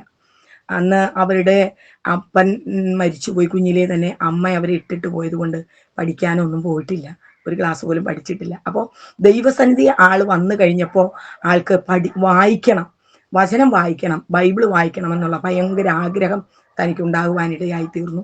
അങ്ങനെ പ്രാർത്ഥിച്ചുകൊണ്ടിരിക്കുമ്പോൾ ഒരിക്കൽ ഒരു ശബ്ദം കേൾക്കുവാനിടയായി. ജീവന്റെ വചനം തിന്നുക എന്നൊരു ശബ്ദം തൻ്റെ ചെവിയിലും മുഴങ്ങി. അന്ന് പിറ്റേന്ന് തൊട്ട് തനിക്ക് വചനം വായിക്കുവാനും മാത്രമല്ല അനേകരുടെ മുൻപിൽ, ഇന്ന് ദൈവമക്കളുടെ മുൻപിൽ പ്രസംഗിക്കുവാനും ദൈവം കൃപ കൊടുക്കുവാനിടയായി തീർന്നു. അങ്ങനെ ദൈവകൃപയാൽ ഞങ്ങൾക്കിപ്പോൾ ഒരു കൊച്ചു സഭയും കുറച്ച് ദൈവമക്കളുമായി ഞങ്ങൾ സന്തോഷത്തോടെ ആയിരിക്കുന്നു. ഞങ്ങൾ അന്ന് ഒത്തിരി കഷ്ടങ്ങളും ഭാരങ്ങളും ദുഃഖങ്ങളും ഒക്കെ സഹിച്ചുവെങ്കിലും ഇന്ന് ഞങ്ങളുടെ ആ സ്ഥിതിക്കെല്ലാം ദൈവം കൊച്ചു പേരെ ഞങ്ങൾക്ക് തന്നു. ഞങ്ങൾക്ക് ഭക്ഷണത്തിനൊരു ബുദ്ധിമുട്ടും ഇല്ലാതെ ദൈവം ഞങ്ങളെ നടത്തുന്നു. അന്നൊക്കെ എൻ്റെ ആ അനുഭവങ്ങളിൽ വസ്ത്രങ്ങളില്ലാതെ ഭക്ഷണങ്ങളില്ലാതെ ഒത്തിരി കഷ്ടപ്പെട്ട ദിനങ്ങൾ എൻ്റെ ജീവിതത്തിലുണ്ട്. ദൈവവേലയ്ക്ക് ഞങ്ങൾ ഇറങ്ങിയപ്പോൾ ഞാൻ പറഞ്ഞല്ലോ, എല്ലാവരും തന്നെ ഞങ്ങളെ ഒറ്റയ്ക്കാക്കുവാനിടയായി തീർന്നു. എൻ്റെ ഹസ്ബൻഡ് അന്നൊക്കെ പ്രാർത്ഥനയ്ക്ക് ദൈവദാസന്മാരുടെ കൂടെ വേല പഠിക്കാനും ഒക്കെ ആയിട്ട് ഇങ്ങനെ അങ്ങ് കടന്നു പോകുമ്പോൾ പലവട്ടവും എൻ്റെ കുഞ്ഞുങ്ങൾക്ക് ഭക്ഷണമില്ലാതെ വരുമ്പോൾ ഒരല്പമൊക്കെ ഭക്ഷണം ഉണ്ടാകും. ഞാനത് അവർക്ക് വെച്ച് കൊടുത്തിട്ട് ഞാൻ വയറു അരിഞ്ഞു മുറുക്കി കെട്ടി വെച്ചിരിക്കുന്ന ഒരു ഘട്ടമൊക്കെ എൻ്റെ ജീവിതത്തിൽ ഉണ്ടായിട്ടുണ്ട്. അപ്പോൾ അല്പ ഭക്ഷണമൊക്കെ വരുമ്പോൾ ഞാൻ ഓർക്കും, ഇതെടുത്ത് വെച്ചാൽ നാളെ എന്ത് ചെയ്യുമെന്ന് ഓർക്കുമ്പോൾ ഈ ഒരു മനസ്സിലിങ്ങനെ ഒരു ചിന്ത വരുമ്പോൾ ഞാൻ ഓർക്കും, ഇല്ല, കാക്കയെ കൊണ്ട് ഏലിയാവിനെ പോഷിപ്പിച്ച ദൈവത്തിന് നമ്മെ പോഷിപ്പിക്കാൻ കഴിയുമല്ലോ എന്നുള്ള ചിന്തയോടെ ഞാൻ ആ ഉള്ളത് കഴിക്കുമ്പോൾ അന്ന് എൻ്റെ ഹസ്ബൻഡ് വരുന്നത് ഭക്ഷണം ഇഷ്ടം പോലെ കപ്പയും അരിയും ഒക്കെ ആയിട്ടായിരിക്കും അന്ന് ദൈവത്തിന്റെ കൃപയാൽ ദൈവം കൊണ്ടുവരുന്നു തരുന്നത്. കാക്കയെ കൊണ്ട് ഏലിയാവിനെ പോഷിപ്പിച്ചതുപോലെ കർത്താവ് ഞങ്ങളുടെ കഷ്ടതയുടെ മധ്യേ ഞങ്ങളെ പോഷിപ്പിച്ചിട്ടുണ്ട്. ഇഷ്ടം പോലെ ഞങ്ങളെ ഇന്ന് ദൈവത്തിന്റെ കൃപയാൽ അനേക ദൈവമക്കൾക്ക് വേണ്ടി പ്രാർത്ഥിപ്പാനും ഒക്കെയും ദൈവം ഞങ്ങൾക്ക് ഓരോ രണ്ടു കൂട്ടർക്കും അവസരമൊരുക്കുന്നു. ഇപ്പോൾ ഞാൻ നേതൃത്വമായിട്ടുള്ള ഒരു ലേഡീസ് ഗ്രൂപ്പുണ്ട്. ഞങ്ങളുടെ ലേഡീസിന്റെ ഗ്രൂപ്പിന്റെ പേര് നിസ്സി ലേഡീസ് ഫെല്ലോഷിപ്പ് എന്നാണ്. ഞാൻ ഇങ്ങനെ പരസ്യ മീറ്റിങ്ങിന് ഞങ്ങൾ പോകുന്നുണ്ട്. അപ്പോൾ എനിക്ക് ഭയങ്കര ആഗ്രഹമായിരുന്നു ദൈവവേല ചെയ്യണം, ദൈവത്തിന്റെ വേല ചെയ്യണമെന്നുള്ള ആഗ്രഹം. അങ്ങനെ ഞാൻ പ്രാർത്ഥിച്ചുകൊണ്ടിരുന്ന എനിക്ക് കിട്ടുന്ന ഓഹരിയുടെ ഞാൻ ദശാംശം മാറ്റി വെച്ചൊരു മൈക്ക് വാങ്ങി. അങ്ങനെ മൈക്ക് വാങ്ങി കുറേ വർഷങ്ങൾ പ്രാർത്ഥിച്ചപ്പോൾ എനിക്കൊരു സഹോദരിയെ കിട്ടി. അങ്ങനെ ഞാനും ഒരു സഹോദരിയായിട്ട് പോയി. ഇപ്പം ഞങ്ങൾ കുറച്ച് പേരുണ്ട്, സഹോദരിമാരൊക്കെ ഉണ്ട്, കുറച്ച് പേര് അങ്ങനെ ദൈവത്തിന്റെ വേല ചെയ്യുന്നു. വിവിധ ഇടങ്ങളിൽ കടന്നുപോയി കർത്താവിന്റെ വേല ചെയ്യുവാനും ഒക്കെ ദൈവത്തിന്റെ ഭാഗ്യം എനിക്ക് ദൈവം തരുവാനിടയായി തീർന്നു. എൻ്റെ വീട്ടിൽ നിന്ന് ആരും ഒന്നും കടന്നു വന്നിട്ടൊന്നുമില്ല, എങ്കിലും ദൈവത്തിന്റെ കൃപയാൽ അവർക്കൊക്കെ വേണ്ടി പ്രാർത്ഥിക്കുന്നു. ഹസ്ബൻഡിന്റെ 2 പെങ്ങന്മാര് ഇന്ന് വിശ്വാസികളാണ്. അവർ രണ്ടുപേരും ആരാധനയ്ക്ക് കുടുംബസമേതം കൂടുന്നു. അങ്ങനെ അന്ന് അവർക്ക് അറിവില്ലാതിരുന്നെങ്കിലും ഇന്ന് അവർ രണ്ടുപേരും വിശ്വാസത്തിൽ വരുവാനും ഇടയായി തീർന്നു.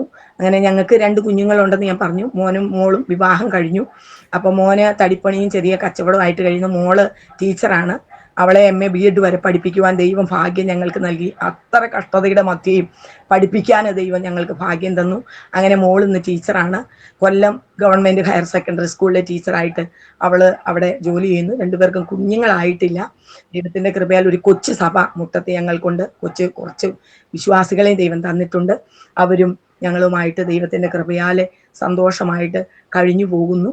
ദൈവത്തിന്റെ ഇത്രത്തോളം നേരം ദൈവത്തിന്റെ സാക്ഷ്യം പറയുവാൻ ദൈവം എൻ്റെ മേൽ ചെയ്ത കാര്യങ്ങൾ, ഞങ്ങളുടെ കുടുംബമായി ചെയ്ത വിഷയങ്ങളൊക്കെ എനിക്ക് കർത്താവിൻ്റെ സന്നിധിയിൽ ദൈവമക്കളുടെ ഇടയിൽ സാക്ഷ്യം പറയുവാൻ സ്വർഗത്തിലെ ദൈവം എനിക്ക് സഹായിച്ചു. ഇതിനിടയിൽ വേറൊരു മരണത്തിന്റെ ഘട്ടം വന്നപ്പോൾ ഞാനൊരു പോത്താനിക്കാട് എന്ന് പറഞ്ഞ സ്ഥലത്ത് തന്നെ എൻ്റെ ഹസ്ബൻഡ് വല്ലാത്ത ഒരു ഘട്ടത്തിൽ കടന്നുപോയപ്പം അവിടെ ചെന്ന് കഴിഞ്ഞ് ഒരു വചനം കേട്ട് എന്നെ ദൈവം വിടുവിച്ചിട്ടുണ്ട്. യോബിന്റെ പുസ്തകത്തിൽ പറയുന്നുണ്ട്, 6 ഘട്ടത്തിൽ യഹോവ നിന്നെ വിടുവിക്കുക, 7-ാമത്തേതിലും തിന്മ നിന്നെ തൊടുകയില്ല. ആ വചനം അവിടെ ഒരു ദൈവദാസൻ പ്രസംഗിച്ചപ്പോൾ തന്നെ എനിക്ക് സൗഖ്യമുണ്ടായി. എൻ്റെ മോന് 3 വട്ടം മരണത്തിന്റെ ഘട്ടമായി പോയിട്ടുണ്ട്. ഡൈഫോയിഡ് വന്നു, ബാലസുത മരുന്ന് കുടിച്ചു, കുടലെല്ലാം വെന്തു പോയിട്ടുണ്ട്. അവൻ്റെ കൊണ്ടുപോയിട്ട് 3 മാസം പാല് മാത്രമേ കഴിക്കാൻ പറ്റുള്ളൂ. ആളായിരുന്നു കുഞ്ഞിലെ. അതൊക്കെ എനിക്ക് പറയാൻ വിട്ടുപോയി. അങ്ങനെ ആ പുല്ലു വിഴുങ്ങി ഇവിടെ ഇരുന്നും മോളോട്ടോ താഴോട്ടോ പോകാതിരുന്നു. അങ്ങനെ പല മരണത്തിൽ നിന്ന് എന്നെയും എൻ്റെ ഹസ്ബൻഡിനെയും ഞങ്ങളുടെ കുഞ്ഞുങ്ങളെയും ദൈവം വിടുവിച്ചു. ഇന്ന് ദൈവത്തിന്റെ കൃപയാൽ ഈ ജോയ്സ് TV സാക്ഷ്യം പറയുവാൻ എനിക്ക് ഭാഗ്യം നൽകി. പ്രിയ ദൈവദാസന് ഞാൻ ഒരു പ്രാവശ്യം കൂടെ നന്ദി പറയുന്നു. എന്നെ കേൾക്കുന്ന ഓരോ ജനത്തോടും എനിക്ക് പറയുവാനുള്ളത്, കർത്താവായ യേശുവിൽ വിശ്വസിക്കാം, എന്നാൽ നീ നിന്റെ കുടുംബവും രക്ഷ പ്രാപിക്കും എന്ന് തിരുവചനം പറയുന്നു. അതാണ് എനിക്ക് പറയുവാനുള്ളത്. ഞാൻ പറഞ്ഞുവല്ലോ, ചില കാര്യങ്ങളൊക്കെ വിട്ടുപോയി എങ്കിൽ പോലും ഇത്രത്തോളം മരണത്തിൽ നിന്ന് ഞങ്ങളെ വിടുവിച്ച് ഇന്നും ഈ ഭൂമിയിൽ ജീവനോടെ വെച്ചിരിക്കുന്ന ദൈവമുണ്ട്. അത് കർത്താവായ യേശുക്രിസ്തു മാത്രമാണ്. കർത്താവായ യേശുക്രിസ്തു ഒരു പ്രത്യേക മതത്തിൻ്റെയോ ഒരു ജാതിയുടെയോ ഒന്നും മാത്രം ദൈവമല്ല. കർത്താവായ യേശുക്രിസ്തു മാനവ ജാതിയുടെ മുഴുവൻ രക്ഷകനാണ്. വഴിയും സത്യവും ജീവനും ഞാനാകുന്നു, എന്നിലൂടെ അല്ലാതെ ആരും പിതാവിൻ്റെ അടുക്കൽ എത്തത്തില്ലെന്ന് കർത്താവിൻ്റെ വചനം പറയുന്നു. ഞാൻ എപ്പോഴും പരസ്യ മീറ്റിംഗിൽ പറയുന്ന ഒരു കൊച്ചു വചനം കൂടെ ഞാൻ പറഞ്ഞത് നിർത്താനായി ആഗ്രഹിക്കുക.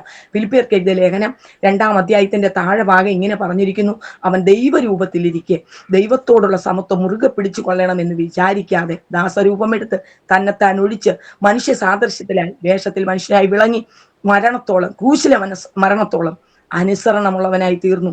യേശുവിനെ ആരും ബലമായി ക്രൂശിച്ചതല്ല. ഒരു കർത്താവിന്റെ ക്രൂശീകരണം എന്നുള്ളത് യാദൃച്ഛികം സംഭവിച്ചതല്ല. കർത്താവായ യേശുക്രിസ്തു മാനവജാതിക്ക് വേണ്ടി മരിക്കുവാൻ ഒരു ദാസനായി ജന്മമെടുത്ത ദൈവമാണ്.